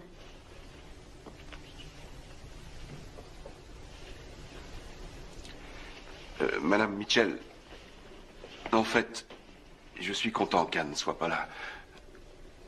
Parce que... Enfin, j'espérais vous voir seul à seul et en même temps, j'en avais peur. Je ne sais pas si vous me comprenez. Parce qu'en fait, il faut que je vous parle. Mais ça peut attendre. Bonsoir. Bonsoir, John. Dites, Madame Mitchell, vous êtes déjà mariée? Oh, bien sûr que je suis bête. Je ne sais plus ce que je dis. Non, vous devez me prendre pour un imbécile. Je crois que je ferais mieux d'y aller. John? Mon mari m'a dit, mon amour, veux-tu m'épouser? Ah oui? Qu'est-ce qui s'est passé? Je suis devenue sa femme. Oh, c'est ce que je me demandais. C'est aussi facile que ça? Ah oui, mais écoutez, Madame Mitchell. Vous savez que j'aime Anne. Seulement, j'aurais beaucoup de mal à le dire. Parce que, enfin, elle est tellement merveilleuse. Et moi, je ne suis qu'un joueur de baseball de 2e division. Et entre nous, je crois qu'elle en aime un autre que moi. Celui qu'elle a inventé. Vous savez, le vrai John Doe. Mais c'est un adversaire dur à battre. Je parie que lui, il saurait comment dire ça. Mais moi, je m'approche et je feinte et je fais demi-tour, mais je ne vais jamais droit au but. Vous voyez ce que je veux dire? Alors la seule chance qui me reste, c'est... Enfin, qu'une personne, quelqu'un, puisse l'avertir. Je veux dire, qu'on la prépare à un tel choc. Vous voulez que je m'en charge, c'est ça? Oui, en gros. Oui, pour essayer de briser la glace. Avec plaisir, John. Merci. Merci, Madame Mitchell. Je vous adore déjà.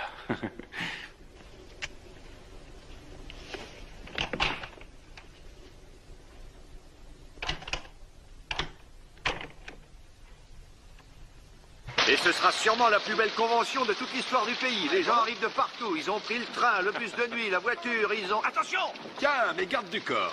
Vous avez dîné? Pas encore. Ah, mais ça fait rien. Mais non, non, allez-y, allez dîner. Attendez une minute, John. Bonsoir, Monsieur Connell. Comment ça va, John? John, j'aimerais vous dire une chose ou deux.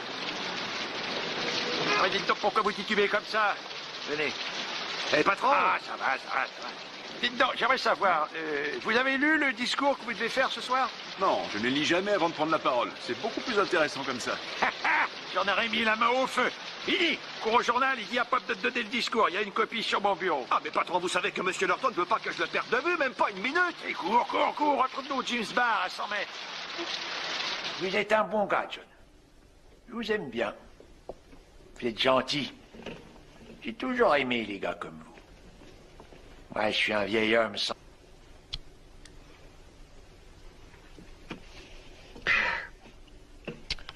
J'ai peut-être pas de cœur, mais vous voulez que je vous dise? J'ai une faiblesse. Ça saute pas aux yeux, mais j'en ai une. Et vous savez ce que c'est? Notre hymne national. Étrange, hein? Ouais. Ouais, peut-être, mais faites-le jouer avant un match et je marche à chaque fois.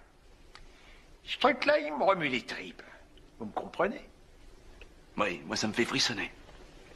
Ah, frissonner, vous? Ouais. Ah, comme on dit, chacun ses goûts. Vous n'aviez pas l'âge de partir au front pendant la guerre. Ah non, bien sûr que non. Vous étiez trop petit pour y aller. Pas moi. J'avais l'âge requis pour me battre. Et j'en mourrais d'envie. Et qu'est-ce qu'il a fait, mon père, quand je me suis engagé? Il s'est engagé aussi. Il est devenu sergent. Et attendez, il y a mieux. On était dans la même unité. Marrant, hein?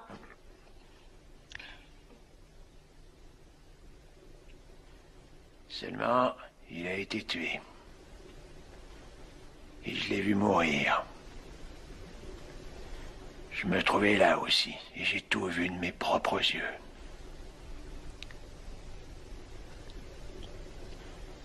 Et moi, j'en suis revenu sans une égratignure. Enfin, excepté mes ulcères. Je devrais boire du lait frais, ce truc, c'est comme du poison. Hé, Tommy! Oui, monsieur Connell. Regarde-moi ça. Très bien. Oui, mon pote, je suis fou de ce pays. Non seulement je suis fou de mon hymne national, mais je suis aussi fou de ce pays. Et j'aime tout ce qu'on a ici. J'adore ça. Ici, les gens peuvent dire ce qu'ils veulent et faire ce qu'ils veulent sans peur d'avoir une baïonnette enfoncée dans le ventre. Et c'est tout ce qu'on demande, hein? Un peu, oui. Un peu. Et bien sûr, on veut que personne ne puisse venir changer ça, pas vrai? Pour sûr. Pour sûr. Si jamais ça arrive un jour, j'en serai malade. J'en serai plus que malade. Et je suis déjà en train de bouillir, Johnny. Je m'emporte pour un certain nombre de gens, pas seulement pour moi. Je m'emporte souvent au nom d'un dénommé Washington. Au nom d'un dénommé Jefferson. Et Lincoln. Il nous éclaire, John. Il nous éclaire dans un monde de brume. Vous me comprenez? Absolument. Ces choses dont on parle, ces affaires d'agents ennemis ne sont pas très reluisantes. Oui, c'est le moins qu'on puisse dire. Et je suis sûr que vous seriez furieux si vous vous retrouviez à marcher dans des combines pareilles. Surtout vous. Vous n'y verriez que du feu parce que vous êtes gentil. Mais c'est bien ce que vous faites. Vous êtes mouillé avec une canaille, mon petit. Un bon à rien, la pire des canailles. Vous ne parlez pas de M. Norton, là? Je parle sûrement pas du caniche de son grand-père, mon pote.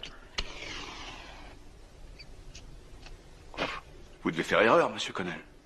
Il a fait énormément pour organiser les clubs. Ah oui? Dites donc, vous y êtes à fond dans cette histoire de John Doe, hein? Bien sûr.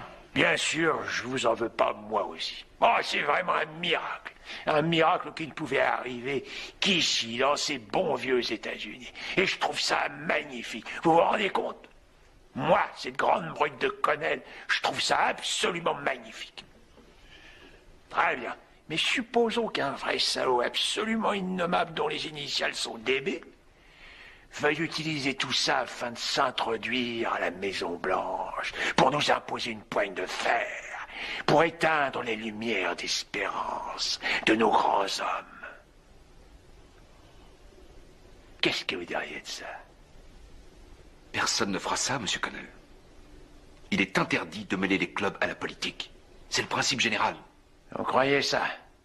Alors qu'est-ce qu'un grand politicard comme Hammond vient faire ici? Et un leader travailliste comme Bennett?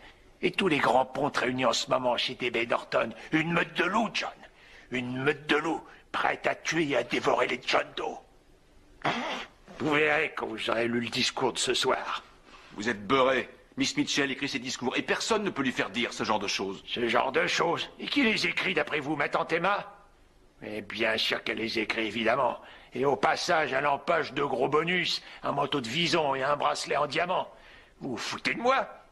Votre âne n'est qu'une espèce d'arriviste qui vendrait sa propre mère pour une poignée de lyres ou d'hyènes. La ferme.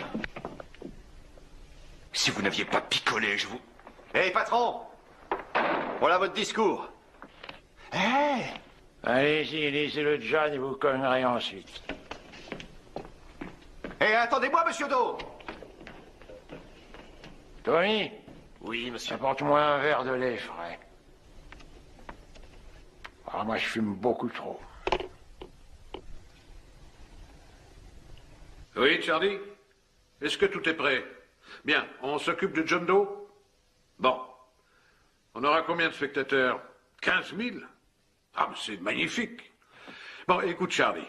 Dès que John Doe aura fini de parler de moi, je veux que tu lances les applaudissements. Faites beaucoup de bruit, c'est clair? Ne t'en fais pas pour ça, ADB. Mes hommes seront là, ils s'en chargeront.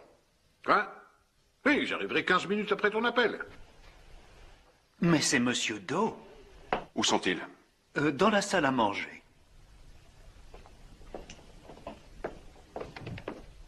Eh bien, messieurs, je crois que notre bombe est enfin prête pour la mise à feu. Et ce n'est vraiment pas trop tard. Même les estimations les plus basses nous accordent entre 10 et 20 millions de votes parmi les supporters de John Doe.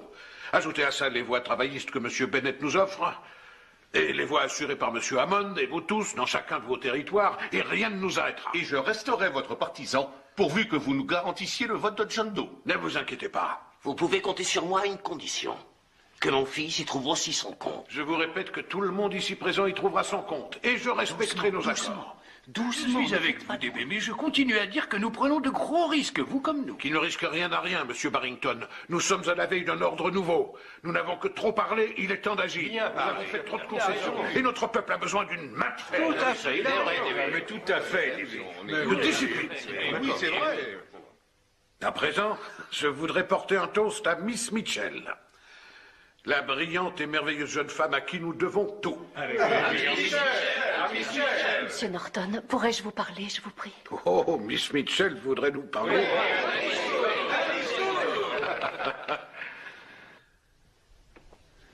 Tiens donc.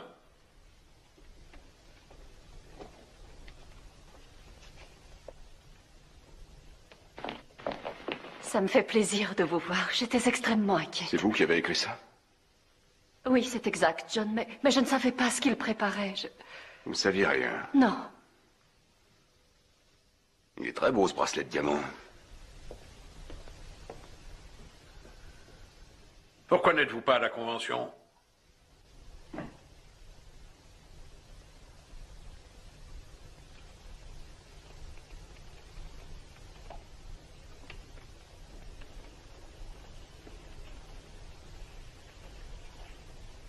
Quelque chose ne va pas?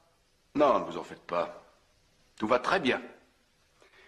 Alors, on est à la veille d'un ordre nouveau, hein? Et vos amis et vous espérez vous partager les votes de John Doe, hein?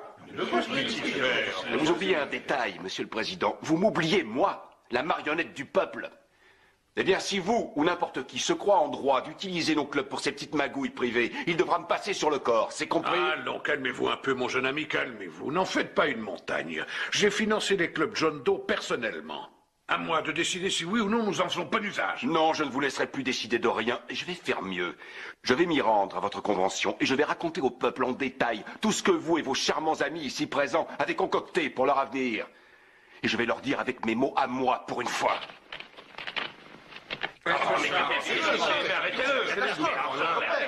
Une minute, ce n'est pas terminé, mon gars. Mon oncle a 2 mots à vous dire. Oui, écoutez-moi, mon garçon. Avant que vous ne perdiez complètement la tête, pourrais-je vous rappeler que je vous ai ramassé dans le caniveau et que je peux vous y renvoyer sur le champ? Comment osez-vous nous accuser, moi et mes partisans? Ces gens et moi savons ce qu'il faut faire pour les John Doe de l'Amérique. Sachez que je me fiche de la vie d'un clochard. Descendez de votre piédestal de droiture et revenez sur terre. C'est vous, l'imposteur. Nous croyons en ce que nous faisons. C'est vous, le Judas qui a reçu ces 30 pièces d'argent. Vous l'avez peut-être oublié, mais pas moi. Vous êtes un imposteur, John Doe, et je peux le prouver. C'est vous le super-héros capable de sauter du toit de la mairie, c'est ça? Vous vous rappelez? Que croyez-vous que vos merveilleux John Doe vont dire en apprenant que jamais vous n'avez eu l'intention de sauter, mais qu'on vous payait pour le leur dire? Vous aurez de la chance s'ils ne vous expulsent pas du pays. Et grâce aux journaux et aux stations de radio que contrôlent ces messieurs, nous pouvons écraser le mouvement John Doe et c'est ce que nous ferons au moindre faux pas. Maintenant, si vous voulez toujours aller à cette convention, vous tirez une balle dans le pied, ne vous gênez pas pour moi.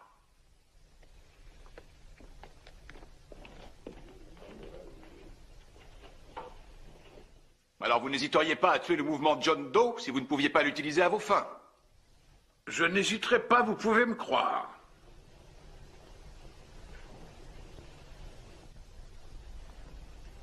Bah ça, je dois dire que c'est nouveau.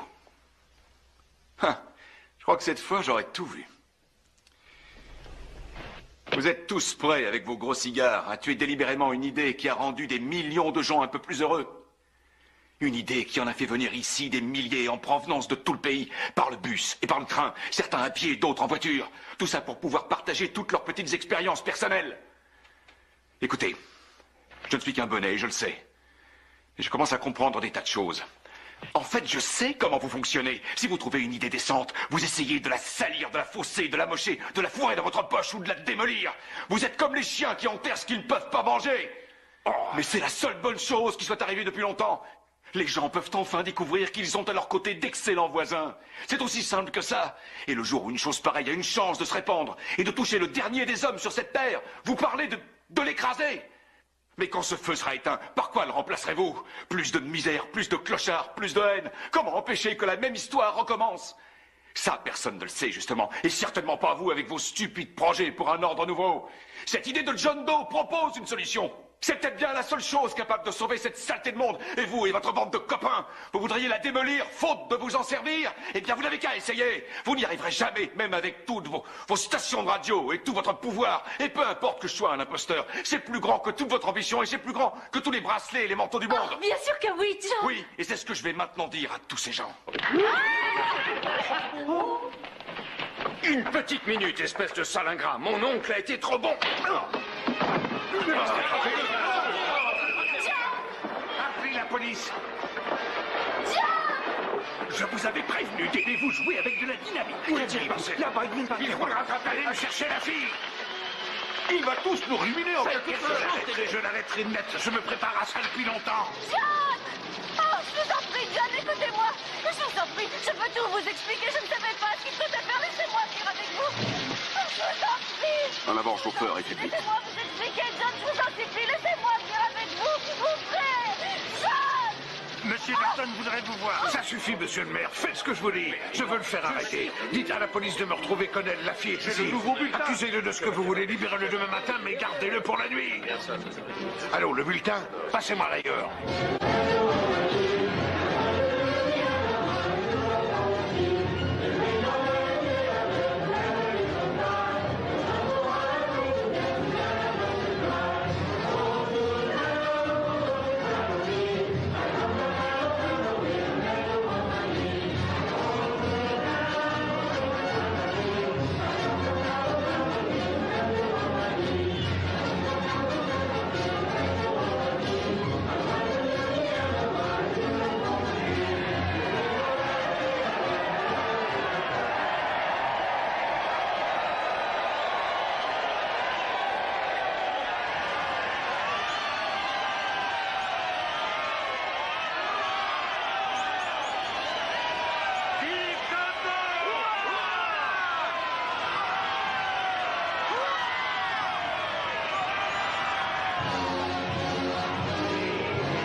Allez, chers amis. Attendez un moment, John.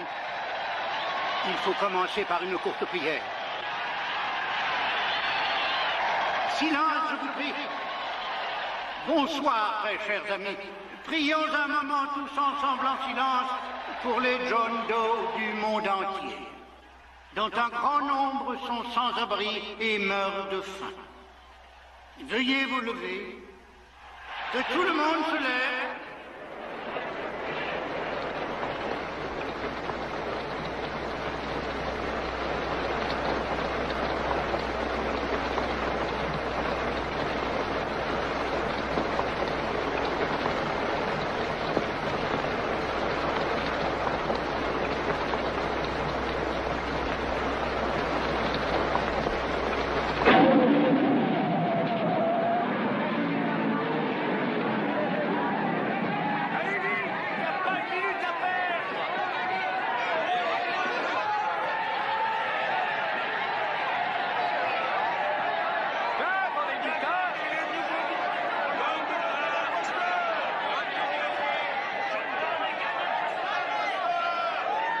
Ça alors, des centaines de vendeurs de journaux envahissent le stade comme une nuée de sauterelles. Est-ce que John Doe est un imposteur? Quoi?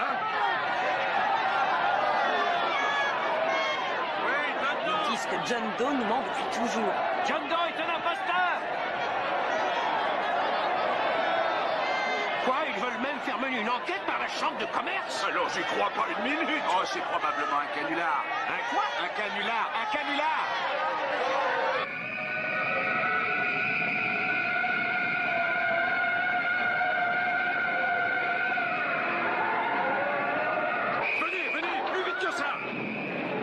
Dépêchez-vous, dépêchez-vous. Vous savez tous quoi faire, alors dépêchez-vous. Venez, venez. Je peux avoir un autographe sur mon ballon, bien sûr. C'est par là, c'est bon, je vous suis.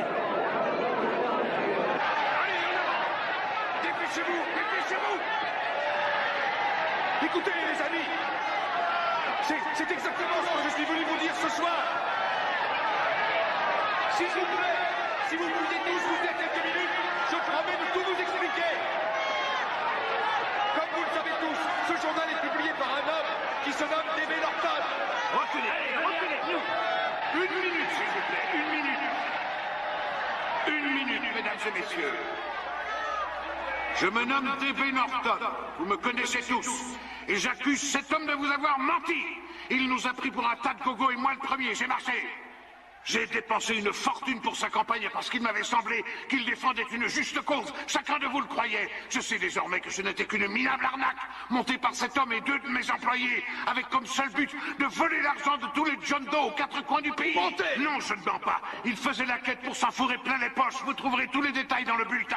Vous mentez! Arrêtez-le! Ne croyez pas un mot de ce qu'il Cet homme dit! n'a aucune intention de sauter du toit d'un bâtiment public. On l'avait payé pour le dire. Est-ce que vous le niez? Ça n'a vraiment rien à voir. On vous a payé pour ça, oui ou non? Oui, on m'a payé, mais ça n'a Et vous vraiment n'êtes rien à pas voir. non plus l'auteur de votre lettre de suicide. Je ne vois pas Vous ce que ça l'avez peut écrite, faire. oui ou non? Non, je ne l'ai pas écrite, c'est Oh vrai. non, bien sûr que non. Ouvrez le journal, mes amis. Vous y trouverez les aveux signés de Miss Mitchell. C'est elle qui l'a écrite. Écoutez, je reconnais que je n'ai pas écrit cette lettre. Vous voyez, Mais il accordez-moi l'admet. une Vous seconde êtes un imposteur, John Doe. Et pour tout ce que vous avez fait à ces braves gens, ils devraient vous extrader de ce pays. Et je les approuverai.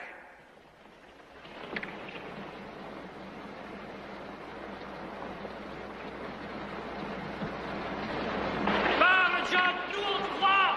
Merci, écoutez-moi. Maintenant qu'il a vidé son sac, j'ai une ou deux choses à vous dire.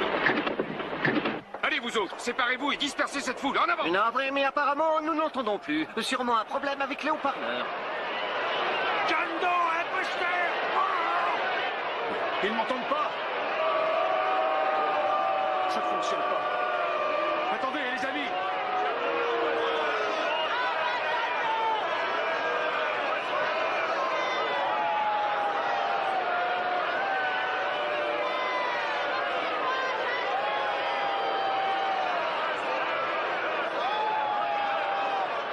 Cette chose me dépasse, même si je suis un imposteur. Et vous, Burt, vous me croyez au moins? Non? Bien sûr, un peu que je vous crois. Je me suis démoli les jambes à quémander plus de 5000 signatures pour un imposteur. Ben les voilà, monsieur John Doe. Plus de 5000 crétins qui veulent que vous renonciez à sauter de votre toit. Oh, mais ça change rien, Burt. L'idée reste excellente, pas besoin de renoncer au club. Oui, ben je vous en fais cadeau. Il lance des projectiles. Il va y avoir des blessés. John Doe lui-même, je le crains. Écoutez cette foule. Il faut que j'y aille. Désolé, madame, vous restez là. Oh, C'est laissez-moi. un Il faut que je le rejoigne, je vous en prie.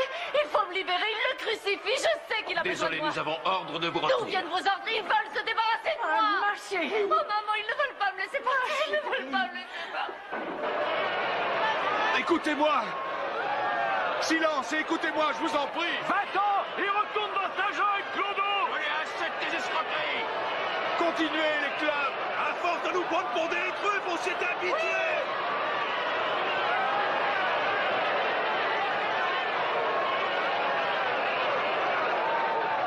C'est une idée qui reste excellente.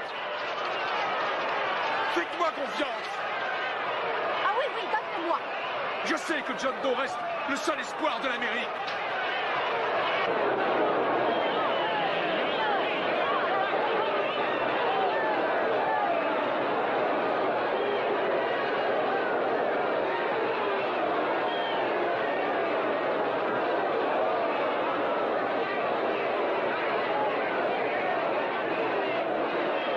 Allez, écartez-vous.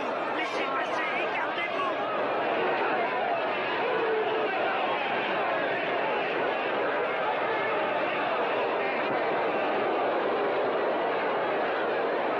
Ils ont réussi à le faire sortir du stade, mais s'il n'est pas blessé, c'est vraiment un miracle. Chers auditeurs, je crois que cela sonne la fin du mouvement John Doe. Oui, messieurs, c'est un nouveau combat remporté par les Ponce Pilates.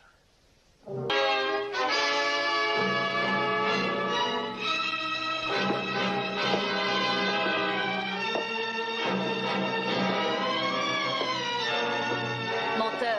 Arnaqueur. Escroc. Tricheur. Imposteur. Saute-donc du toit de la mairie. de Noël à minuit. Au revoir, monsieur Do. Vous êtes vraiment un type bien. Dieu vous bénisse, mon petit. Allez gagner ce match. Vous êtes un imposteur, John Doe, et je peux le prouver. C'est vous le super-héros capable de sauter du toit de la mairie, c'est ça? Vous vous rappelez? Que croyez-vous que vos merveilleux John Doe vont dire en apprenant que vous n'avez jamais eu l'intention de sauter, mais qu'on vous payait pour le leur dire? La veille de Noël à minuit.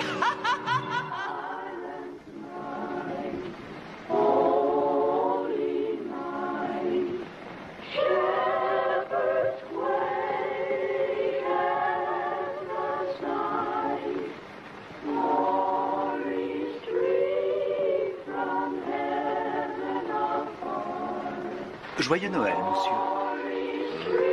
Joyeux Noël.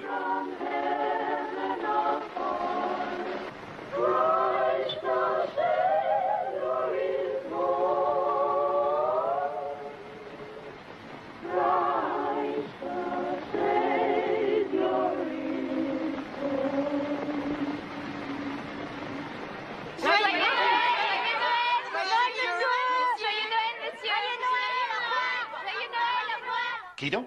John Doe? Quoi, cet escroc fait encore parler de lui? Oh, cette femme n'a pas arrêté de nous appeler. Bien sûr, oui, je suis au courant, oui, à minuit, hein.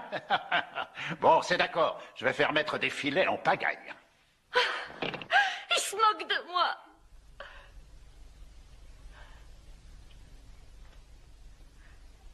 Vous êtes souffrante, Anne, il faut vous reposer. Quoi, tu téléphones encore? Mais tu viens d'appeler ce numéro il y a à peine 10 minutes. Allô, monsieur Connell? C'est moi, est-ce que vous l'avez vu? Écoutez, Anne, il est impossible qu'il vienne ici sans qu'on le voie. Je surveille l'issue de secours et le colonel est devant. Arrêtez de vous en faire. Merci.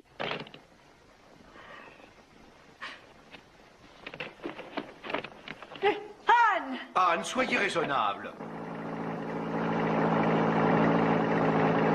Quelle idée, c'est de la folie. Vous êtes malade de me faire sortir la voiture. Je suis sûr qu'il se passera rien. Oh, tais-toi, Bert. Rouspeter a raison. Oui, bah si, il a raison. Je suis un banana split. Je te parie qu'il va monter sur ce toit. Ne m'en demande pas plus, je le sais, c'est tout. Et tu le sais aussi bien que moi. C'est sûr, et je crois dur comme fer au Père Noël, mais je ne croirais jamais que les imposteurs sautent des toits. Pour moi, ce n'est pas un imposteur, pas avec ce visage. Et il défendait vraiment les pauvres et les opprimés. Si tu le dis, chérie, si tu le dis.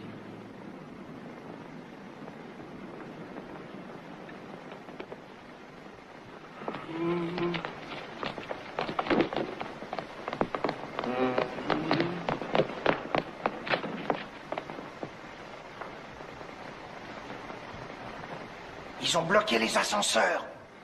Colonel, L'ouvrier est trop lit, mademoiselle. il est passé? Non. Vous avez de ses nouvelles? Je l'ai pas vu de la semaine. Où est Colonel? Il surveille l'autre porte. Vous êtes un ange.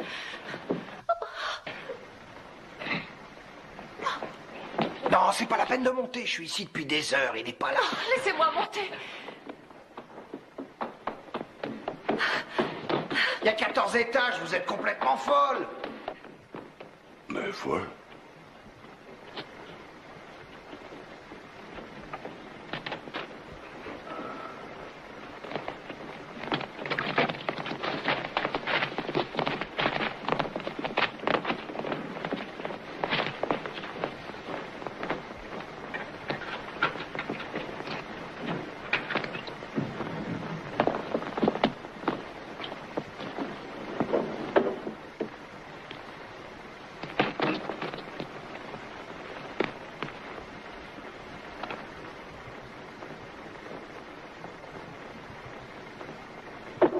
L'ascenseur ne monte pas plus haut.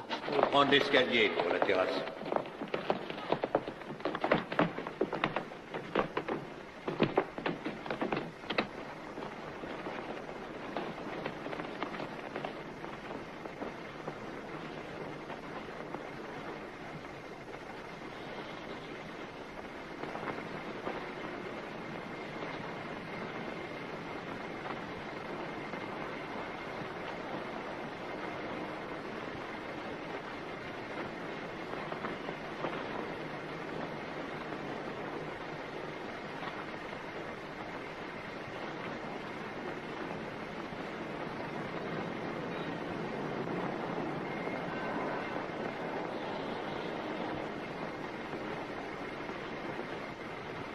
Ce clodo a probablement trop picolé. Il doit cuver son vin. Rentrons, je n'ai pas encore décoré mon sapin.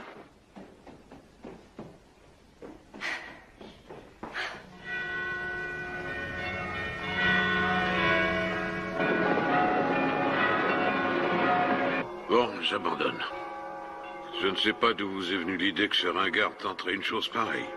On perd notre temps. Je crois qu'il s'est payé notre tête. Rentrons. Pourvu que personne ne sache qu'on est venu ici.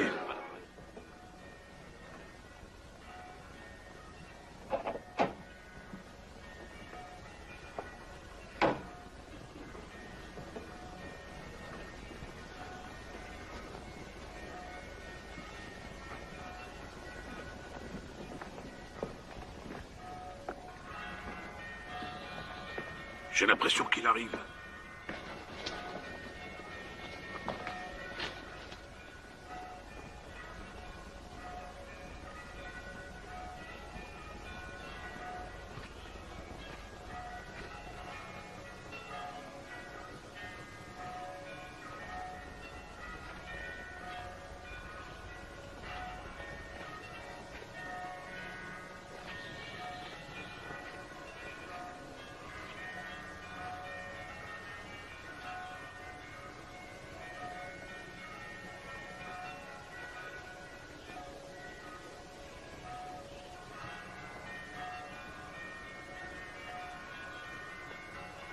À tous les John Doe du monde.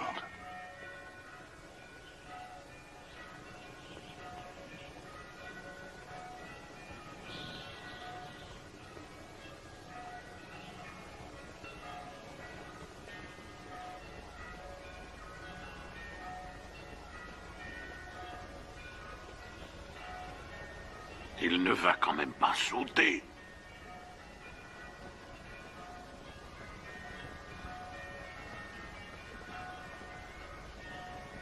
Je ne ferai pas ça à votre place.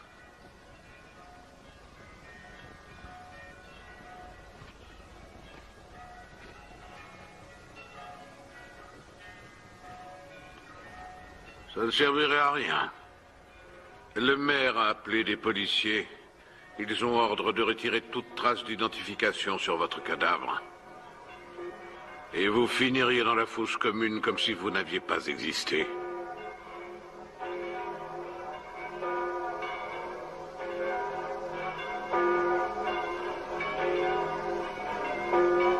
J'ai fait ce qu'il faut pour ça. Je viens d'expédier une copie de la lettre à Monsieur Connell. John, vous devez renoncer à cette folie. Ne faites pas un pas de plus, monsieur Norton, ou vous passeriez par-dessus bord avec moi. Je suis presque heureux que vous soyez là.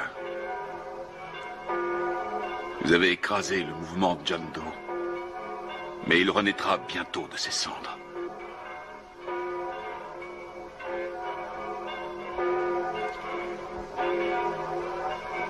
Ouvrez grand les yeux, monsieur Norton. John! John! Oh, John, ne faites pas ça!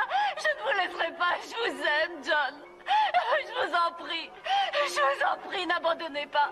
On pourra tout recommencer, rien que vous et moi. Il n'est pas trop tard, John. Votre mouvement n'est pas encore mort. Regardez, s'il était mort, il ne serait pas ici.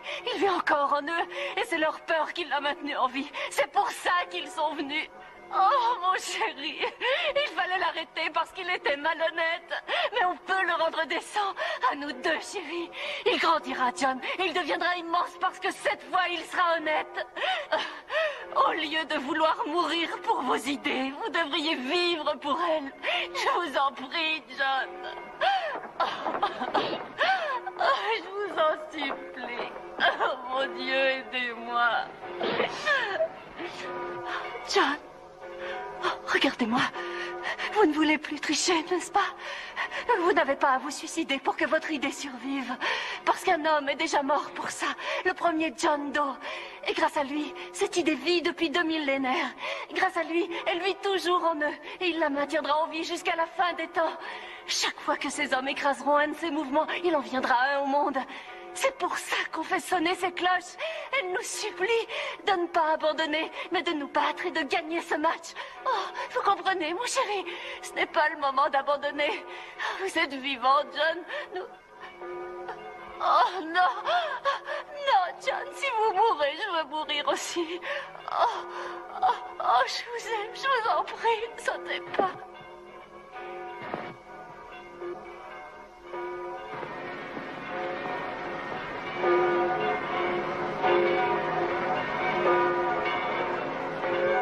Monsieur Doe, ne faites pas ça.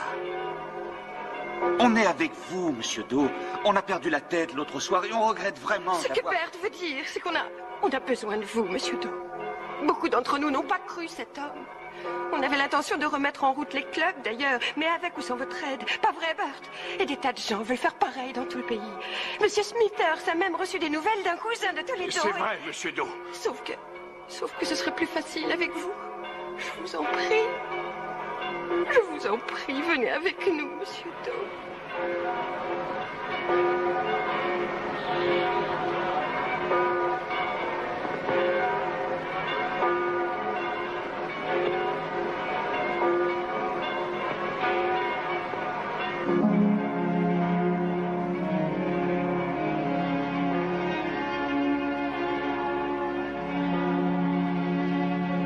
John. Monsieur Doe, on va s'occuper d'elle. Ça va aller, ne vous en faites pas. Amenez-la à ma voiture, Monsieur Doe. Elle est garée juste devant. On a une voiture en bas. Regardez ça, Norton, le peuple. Essayez de l'acheter.